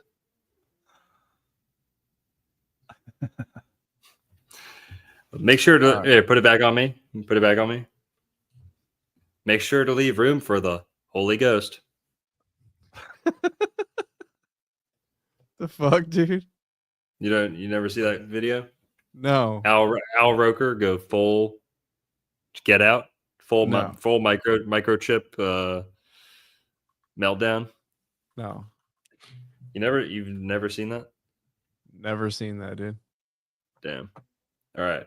Well, we got to watch that now. Oh yeah, no, I've seen this before. It's like Cardi B or like what's the other Katy Perry. Yeah, they glitch out. They glitch Yeah. out. Yeah, I've seen that. They do like some weird shit on air. This is the guy you're talking about here. Yeah. I've seen that video. Make sure to, like we always said in Catholic school, make sure to leave room for the holy like fucking. Then you go on a 25-hour speech. Yeah. Dude, there was something I wanted to say about eating reptiles or something like that. Sorry And to cut you off. No, Go ahead. dude. Well, because they used to feed like the Spartan army meat to make them more aggressive. It's a known thing. You feed people flesh, all the protein breakdown, the sulfur in the blood makes people more aggressive. Kind of stimulates you. Would you say you get like a sort of high off of eating meat? Yeah. That's why people think that they need it, and that's why they feel bad after trying to withdraw from it for a couple days. People make pretty quick conclusions hastily by saying, "Oh, it didn't work for me. I need my meat." But you were just going through withdrawals. It's rabies, Juan. It's rabidity. Yeah. Okay.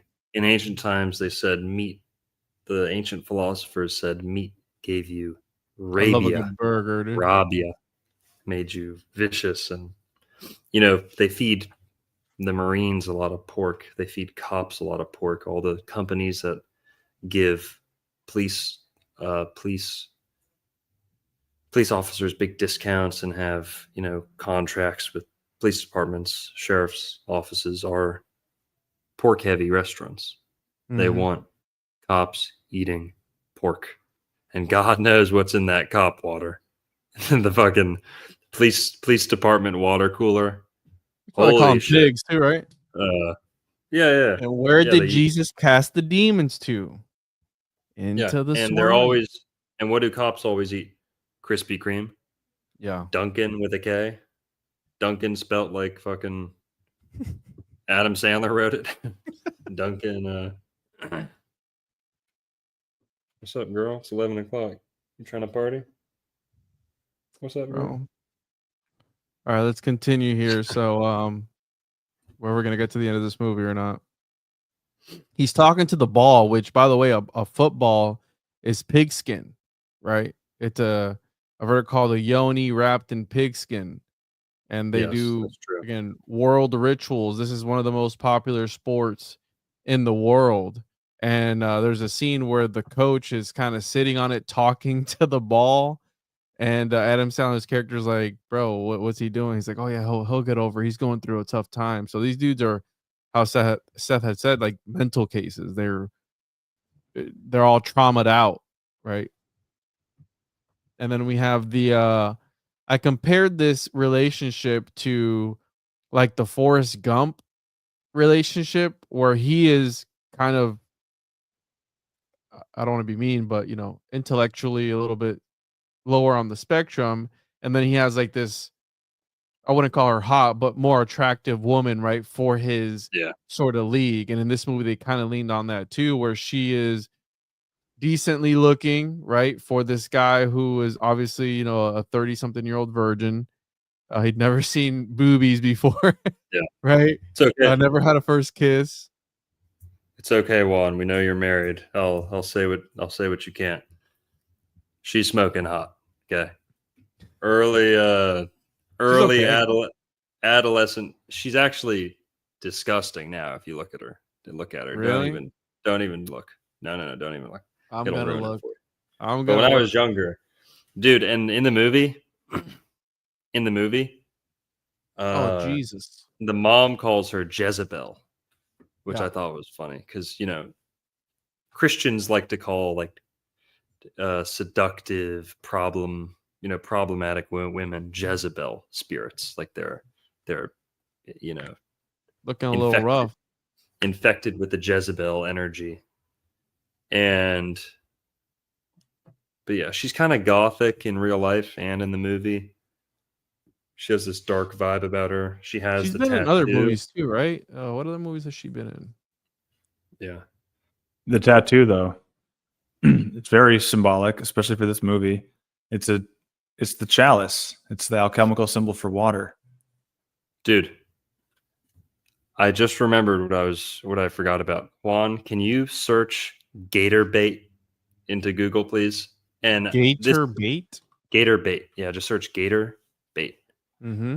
You ain't a real Floridian if you don't know what gator bait is, boy. I don't. Come on, get that gator bait in the water. Yeah, boy. What do you want me to look up? There's some stuff that came up. We have the Show of oranges in football. the chat. Who knows what gator bait is? Come on, my brothers. Who knows what gator bait is? So gator bait is what people in the South used to call YouTube. We're trying to be on our best behavior tonight, but gator bait is what Southerners used to call black kids. Yikes. Because according to them and their bigoted ways, that's all they were good for was gator bait. Oh, so shit. it was the hell was that? it was a very common. What was that? What popped up? Oh, I thought that it was some chick with a dick. I'm like, what is that? But it's like her shirt is unbuttoned a little bit and her torso looked like it was weird looking for a second. I freaked out. Don't worry, Juan. You scrubbed that search history nice and good. Oh, dude, my search history is fucked, bro. Before we went live. One time I had my window open and I had looked up, I was talking about crop circles and I looked up hedgehogs mating. Oh, and God. my wife walked in and the window was open. I had to explain to her why I was looking up hedgehogs mating. Right. It was a little weird, okay? Almost as weird as when you made her write homunculus on her forehead. No. When you made her get homunculus tattooed on her back. No. She doesn't even know how to spell homunculus. She doesn't give a shit about any of this stuff. That's good. But so All gator right. bait, that's the connection between saying gator but really meaning like black people, right? He's like, oh, the gators are angry because their brain is the medulla oblongata is enlarged, and he's really talking about African Americans, but I don't know. Oh, it's a racial slur. Wow. Yeah. Gator bait. Yikes. Okay. Well, you learn something new every day, huh? So that might be the connection that Colonel Sanders is. And guys, who's heard the rumors about Colonel Sanders and KFC? Have you guys heard the rumors?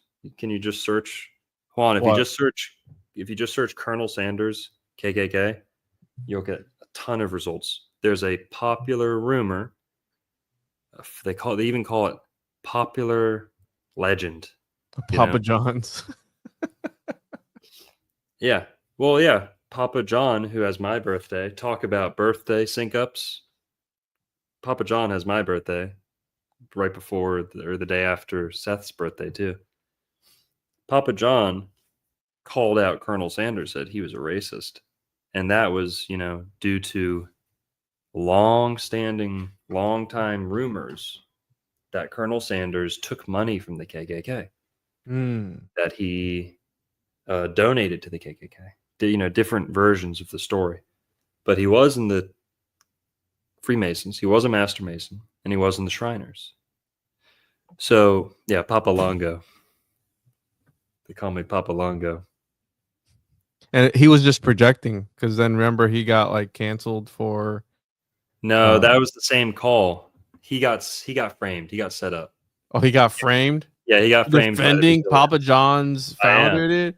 No, he got that framed. Slimy looking guy, bro. Greasy as fuck looking dude. Papa John's got a good heart. And if you don't think so, you can go eat some fucking Puerto Rican pizza for all I care. Papa John's, bro. Let's take a look at this guy. So you think he was framed? Definitely framed. This dude doesn't even look human, bro. Look at him. Look at that. You can't tell me this guy's not racist, dude. That was legit. He's Italian. They're all racist, okay? Have you ever heard an Italian talk? Have you ever heard Quentin Tarantino talk for 5 minutes? Oh, well, true. Yeah, he's got a lot of racist stuff in his movies. He did get set up, though, because he was saying things in a hypothetical scenario, and then they clipped them and put them out to make it sound like he was, presenting his own opinion. He was saying stuff like that. Colonel Sanders said, beep, said the N-word, and then they use that and say, oh, look, he said the N-word. No, trust me, look, I've looked into it enough to feel like he got shafted. Oh, wait, not this. This is the movie. Where the hell is it? Hold on. The Papa John's founder says he's trying to get rid of the N-word in his vocabulary. He's trying. It's an everyday struggle. Oh man. He's going to AA. He's got a token for 1 year. No slip ups. He's sober. N-word sober for however long. That was 4 years ago too, by the way. Dude. That's savage. All right, one more thing about Bonnie Blue here real quick. I want to bring up that I didn't bring up at the beginning. Check out what her fiance had said. Only Fangs, Bonnie Blue has 19-year-old boyfriend. Her holes are for everyone, but her heart is mine. This is fake. Fucking idiot, dude. This is fake. It's that cuck culture, dude. That's what they want these dudes doing there. Her holes are for everyone, but her heart is mine. Thank God we got that in. Thank God we fit that in. The people need to know. Oh man. Yeah, my search history's cooked, dude. I'm cooked. I'm on my internet service provider's like list 100%.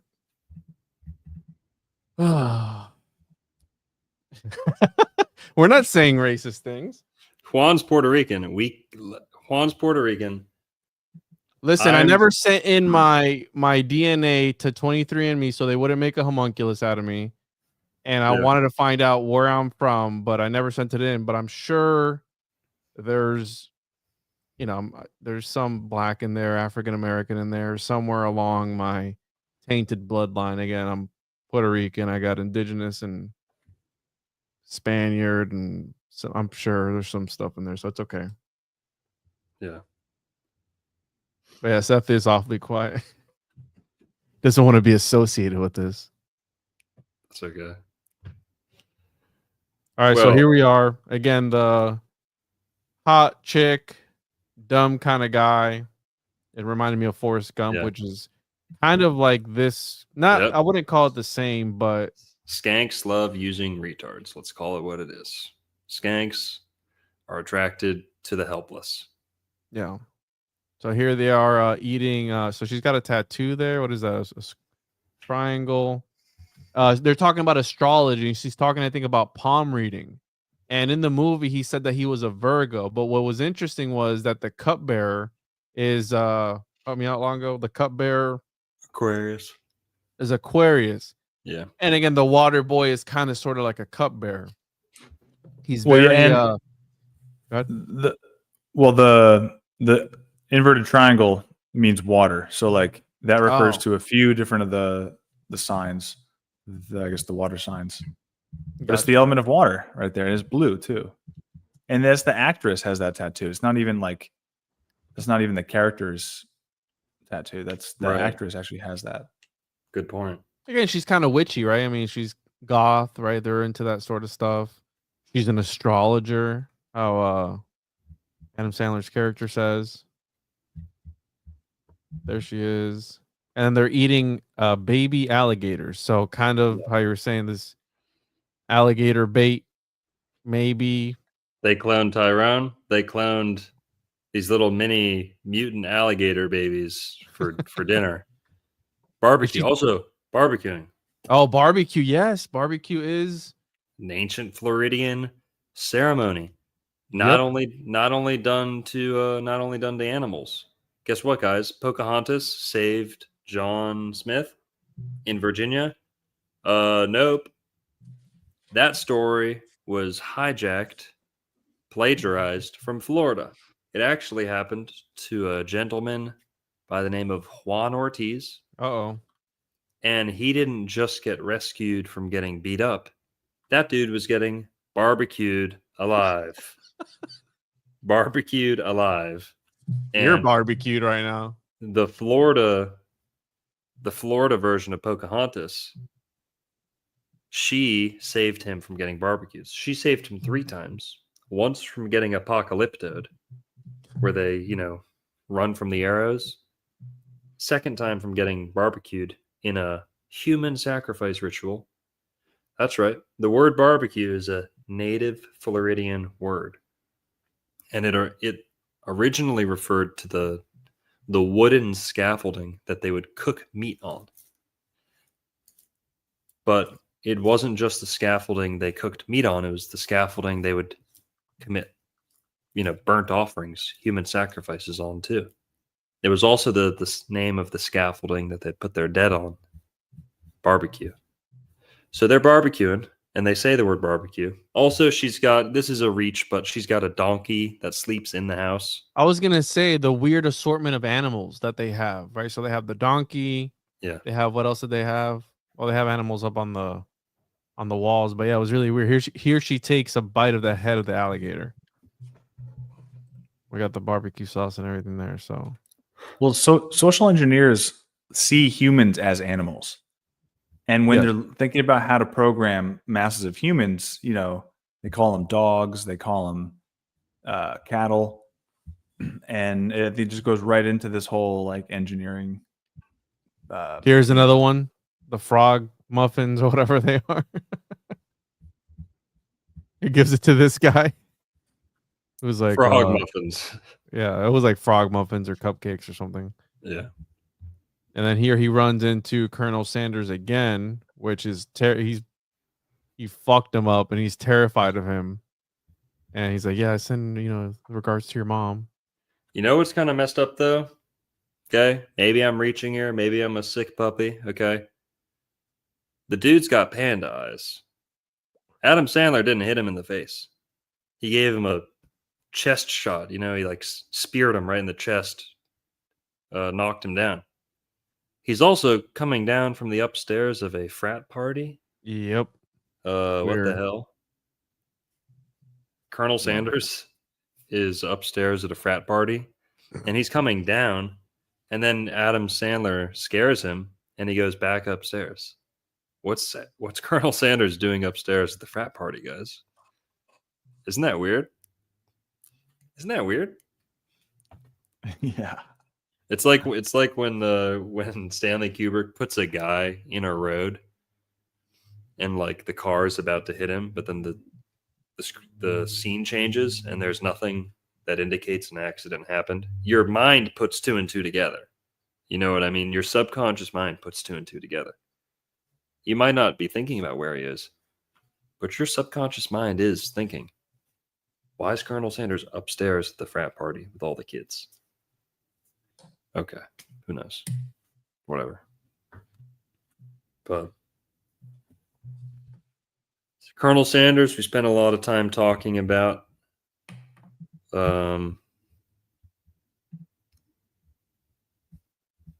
There's one clip that we got to watch.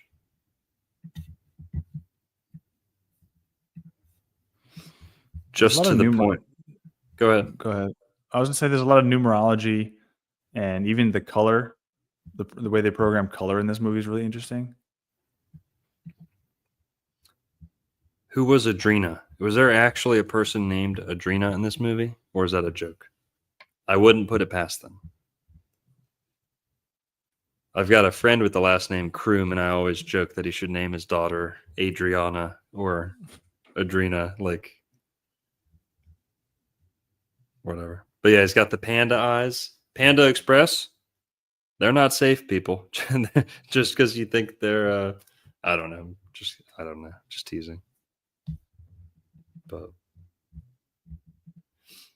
so, is there an Adrena or an Adrian in the movie? I don't think so. Yeah, I think His mom's name was Helen.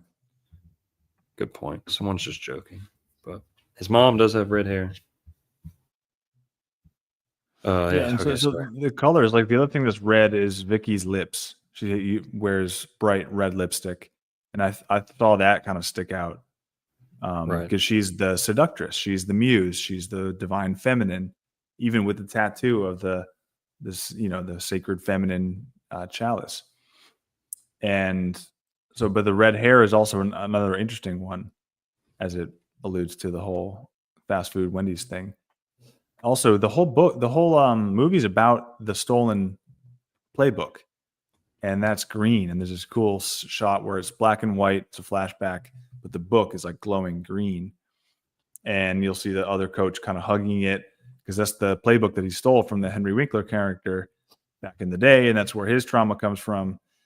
And so that's like the green thing in the movie. And then the blue thing is, the water, that Alaskan glacier water that some Eskimo shaman filled for him. And it's always cold and it glows blue and it brings him back to life at the end of the movie.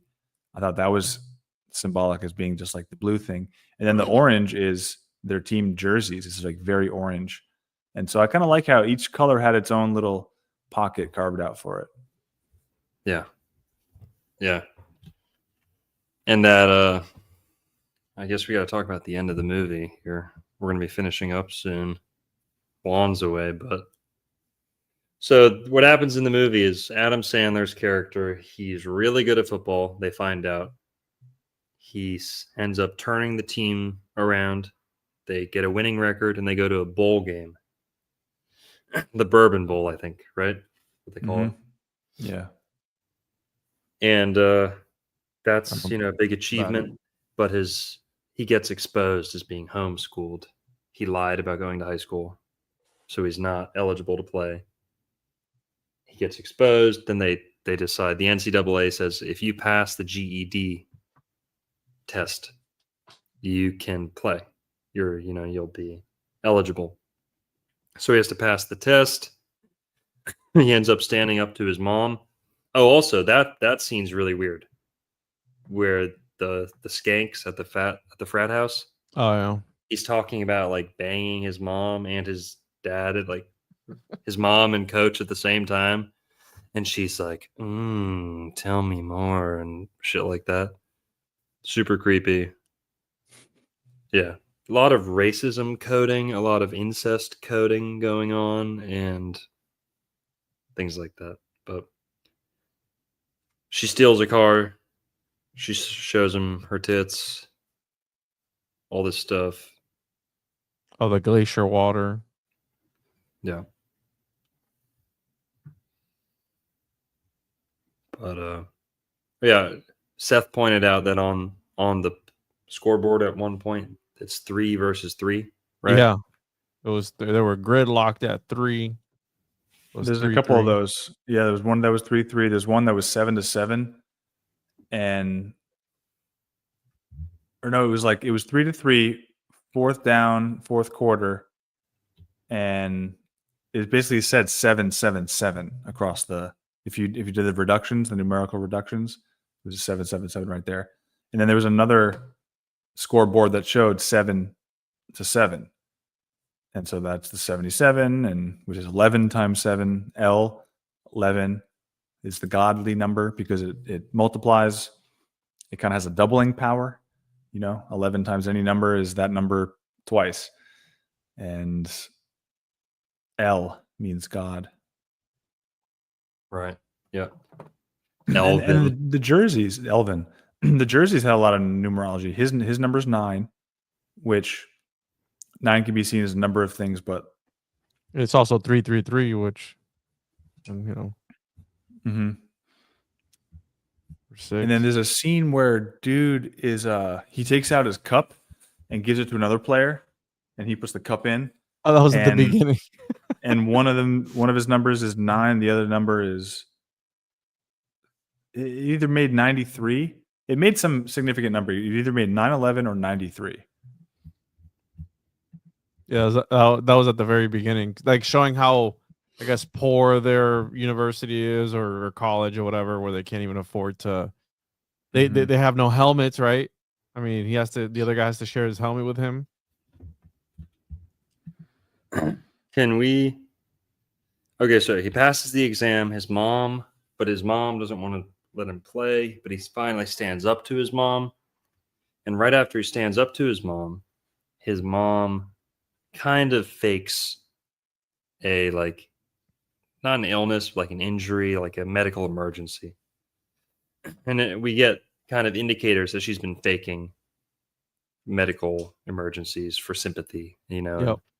to rob him of his youth and of his energy and his, privacy, to kind of get him to stay with her for so much of his life. And whatever. She goes, I guess she's in the hospital here. He's in the hospital. The whole city comes, all these people come. They convince him to come out and play and, do what's important to him. Whatever. Doesn't really matter. We talked about the most important part. Colonel Sanders comes back, of course, dressed even more like Colonel Sanders with the here's the part where he's eating what? This dude got another dude it's in right his- there. It's in between those. Yeah, the townie guy. He's eating what'd you say, a raccoon? It's a rabbit. Yeah. You got the donkey. This isn't the hotel room. He made the hotel room like his house. The hospital room. Sorry, the hospital room. All the people, right, come out. This guy comes out. Can we pause on this guy? Now, Juan, you remember we were doing what movie was Clive? Not Clive. Oh fuck, what's his name? Ron Howard. Howard. This is Ron Howard's brother. You know that one? Oh, really? Yeah. And we forgot to include him. And all the people in the chat were screaming, "Look at Ron Howard's brother." And we never did. We finished the episode and I didn't catch it till later. People were trying to show us Flint Howard. Because we were talking. Shape, dude. That's Yeah, dude. Talk about phrenology. We were looking at Ron Howard. We were roasting Ron Howard, saying he looks like an artificial humanoid. And then he's got a brother over here who looks like he's from the fucking Andromeda galaxy. Quasimodo. This guy looks like his skin suit is on 2 sizes too small. Okay. Oh, look at him as a kid, bro. What? Oh, he was terrifying as a kid. He was a kid actor too. I think he played like. I mean, obviously because of his brother getting him in there, right? Because otherwise, Yeah.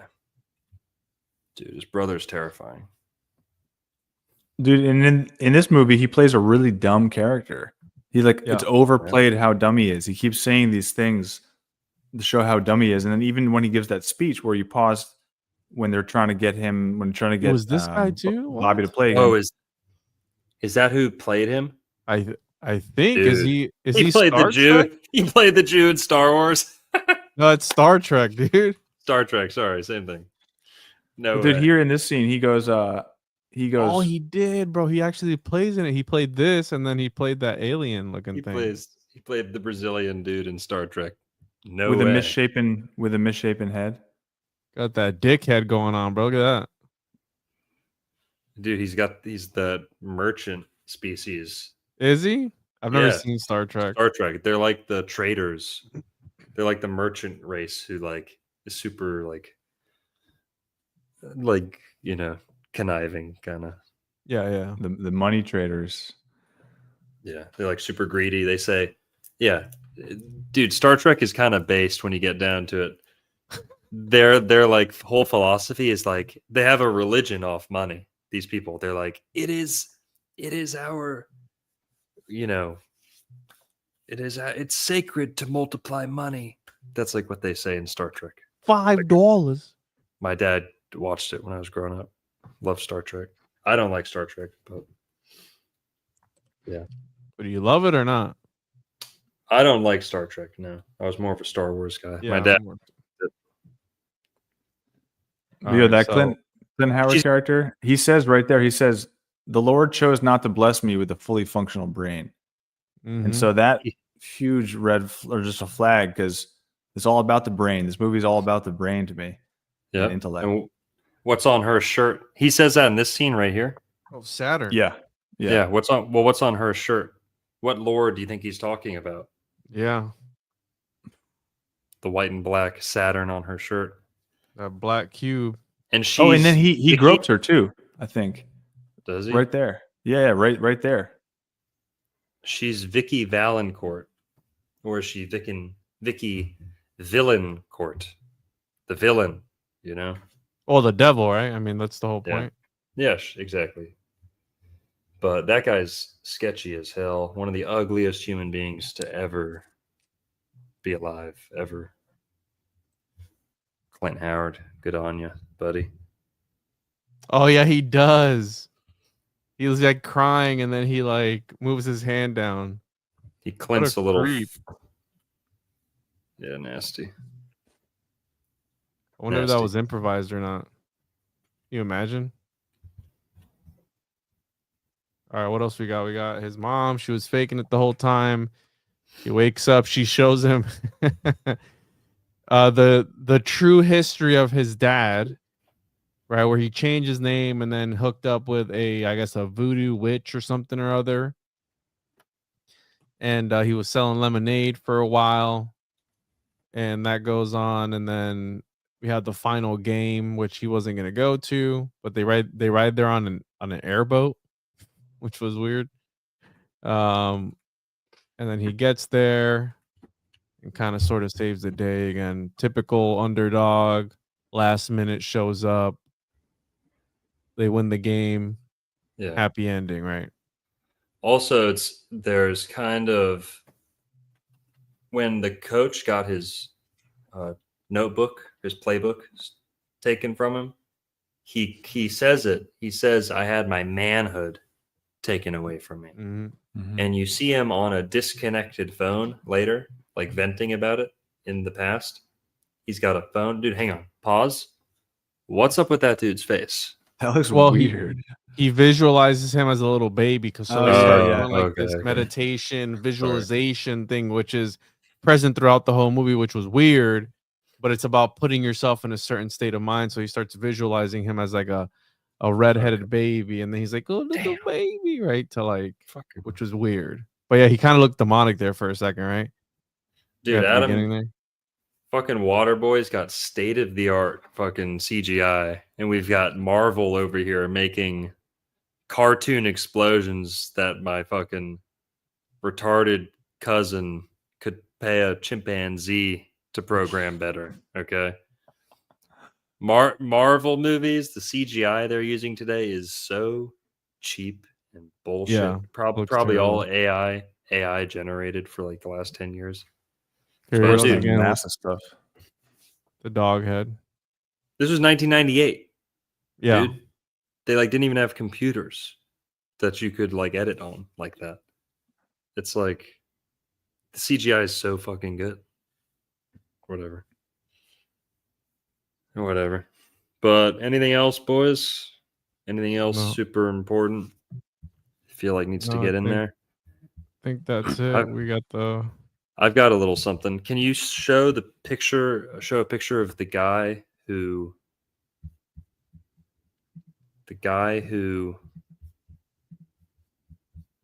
makes fun of him the most, who's actually his friend in real life? I think it's that guy. guy who makes fun of him the most. That's his friend. What do you mean? He's like, "Hey, Needle Dick." Oh, Dick. Needle the Dick. Needle That Dick. guy. Yeah, that guy. Um, Peter Dante. His name is something like that. His last name's Dante. He played lacrosse. That's how I know him. He was a lacrosse coach. this guy. Yeah. He's like the most famous guy to ever play lacrosse. Oh, really? Oh, he was in In Big Daddy Hollywood. too, Mr. D. See, they got He's like in this he's in this all clique. of Adam Sandler's movies. Chuck well, and Larry, Little show Nicky. Show people him. This Peter Dante guy. Dante Devil. I don't know. Maybe nothing. But Number 12, right? 12 disciples. yeah. So Peter Dante. You want to see a little something? You know what the first thing that came up when I searched Waterboy racist? Oh God. Him. You want to see it? Really? This might corroborate. Sorry. Whoops. Cocaine's a hell of a Cocaine. drug. Cocaine is a hell of a I drug. love when he's like explaining to him, like, hey, what'd you do to like, your technique or whatever? He starts talking, he goes, that's why you don't do crack or whatever. The guy was doing like a seminar or something. So this is the little Easter egg at the end. This is the little cherry on top, y'all. Okay. Guy from Adam Waterboy. Sandler, Busta Rhymes, Suge Knight. Three guys all coming together to beat the living crap out of a black hotel staffer. Hang on. Got to put us in front of this. What an annoying voice. It's TMZ, dude. At least according to this guy. My to Well, aren't you just a Oh, peach? shit. But yes, that guy is Peter Dante. And if he looks familiar, it's because he's in all those Adam Sandler movies. Grandma's Boy, The Water Boy. Yeah, he was kind of a and turns out he's a in real life, too. So he was actually kicked out of an LA hotel this week after going off on a black hotel staffer. N-bombs, F-bombs, violent threats, the works. And why? He was apparently mad they didn't recognize him. Yeah, according to the hotel incident report, Dante told the staffer, N-word, do you know who I am? I'm a black belt and you're a black person. I will f you up. But hang on, because Dante says he's not a racist. In fact, he's going to list all of his black friends for us. I That know was what one you're of my doing best as T. I was one of my homeboys. Ask my black ass markers can be about me. Anytime you have to prove you're not a racist, you're a racist. There was a Latino parking valet attendant, and he said, "Hey, Mexican, we don't need you." Oh my God. And the Hey, I threat mean- to racist stunts, Dante threatened to have Suge Knight, Busta Rhymes, and Adam Sandler come to a staffer's house and him up. What's Adam Sandler gonna do? Don't know, that act him to death? Okay, so we covered black people, Mexican people, who did we forget? Oh, gay people. So after this guy spends literally 3.5 minutes trying to plead his case about why he's a loving, caring, tolerant person, he goes, I'm worried about Harvey Levin. My to you. Did he say, "And I know Adam Lambert, and I know Lance Bass, and I know"? Did he do that? No, he hates gay people, and blacks, and Mexicans, and he probably drunk? everyone. Thanks, Adam Sandler. He's your problem now. He looks homeless, but I mean, think about it. A Dude, rich he's- dude who's a dick. I mean, and racist. Who He's- would have thought? No, guys, you're missing the point. Okay, they're missing the point. You're missing the point. He just is a lacrosse player. Okay, we all act like this. Okay, we're Oh, all yeah. just entitled, arrogant, douche. But yeah, he's a lax bro. He's a total lax bro. Yikes. Well, I know that about lax bros, dude. Good to know. A little bit, not really, but no, lax bros are chill. He's more of a Hollywood guy, I'd say. Yeah, just some rich asshole. Yeah, and or who lives in Delray? Does he live in Delray? I know that Adam Sandler's always in Boca Raton, Florida, like almost every other Brazilian in America. But Peter Dante, okay, he says he lives in Delray too. Interesting. Shout out to Rustin. But yeah, that's it. So is there some evidence that at least one cast member, integral cast member, this isn't just a guy who was in one Adam Sandler movie. This is the guy who's in every Adam Sandler movie. This is the guy who we wouldn't know about him at all if he wasn't friends with Adam Sandler. That's all it is. Mm-hmm. Does Adam Sandler and his whole production crew hold similar beliefs? I don't know. I'm not casting stones that aren't also destined for me too, because that guy seemed pretty based. I don't know. Maybe me and him would be friends. But man, no, I'm just kidding. And the question I have too is like, let's say there was no conspiracy to even code fast food or Colonel Sanders in that way about the social control aspect. What if it was all synchromistic, and the fact that they even have the same birthdays just makes him tap into that energy, and then in his random comedy pulls it out of his brain, and it ends up lining up with all these themes in life. He might not have been even thinking about it. That's kind of one end of the spectrum of like being innocent to this type of conspiracy stuff. Mm-hmm. The other end would be like, oh, it's all a conspiracy, it's all planned, and all is symbolic. But I think it does lie somewhere in between that, where there's probably some synchromistic element of just by nature of them having similar birthdays, like similar energies are going to be coming up. Yeah. What's the chick's birthday? Well, she alluded she might be a Sagittarius in the movie. Yeah, but I think she's a Gemini in real life. May 21st. Taurus? Is it Taurus? But yeah, it could Taurus. It could be Taurus. It's Taurus Gemini cusp, dude. It's May 21st. I remember this. I looked it up because it's right May opposite 21st, our birthdays. Yeah. It's right opposite our birthdays. Bull, Taurus, Gemini cusp is the bullseye. Bull, Taurus, eye, Gemini. The gem in eye. Gem of your eye. But, all right, guys. I think that covers everything for the Waterboy. Hell yeah. Hell yeah. Thanks to Juan for joining us, as always. Catch us next Thursday. Thanks to the special guest, Seth Balin, for, sounding the alarm on Colonel Sanders and the Waterboy. Mm-hmm. But thanks to all you for tuning in. Here, let's read I'll read these. We got a new member, Lino from Reno. Thanks to you. John Sup at the $5. Love you, Longo. Do a live IQ test sometime without laughing. I've got a Mensa IQ. I got the paperwork. Got the paperwork to prove it, sucker. John Bernasconi, $9.99.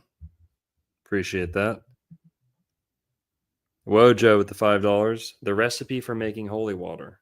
You burn the hell out of it. Dickie Goodman, $4.99. Wild lettuce. Callie 305 with the $1.99. Krusty Krab. Krusty the Nephilim clown. Yep. Good point. Okay. That's it. People should go check out my I got a new YouTube channel. And if people like some of this symbolism breakdown, I have I decoded the first episode of The Sopranos. I did The Sopranos decoded and through the lens of health, radical health. So the channel's called The School of Unlearning. So if anybody wants to check out The School of Unlearning, I got a bunch more videos coming up. We got an episode with Dr. Longo on there. I interviewed him for the Radical Health show. Shell, yeah. Here, let's get that up on screen. Guys, go subscribe to The School of Unlearning. Hell yeah.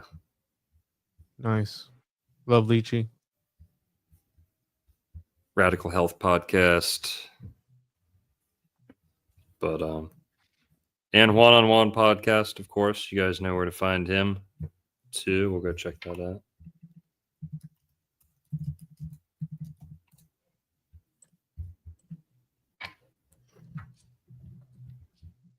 Here, guys, follow suit. Boom.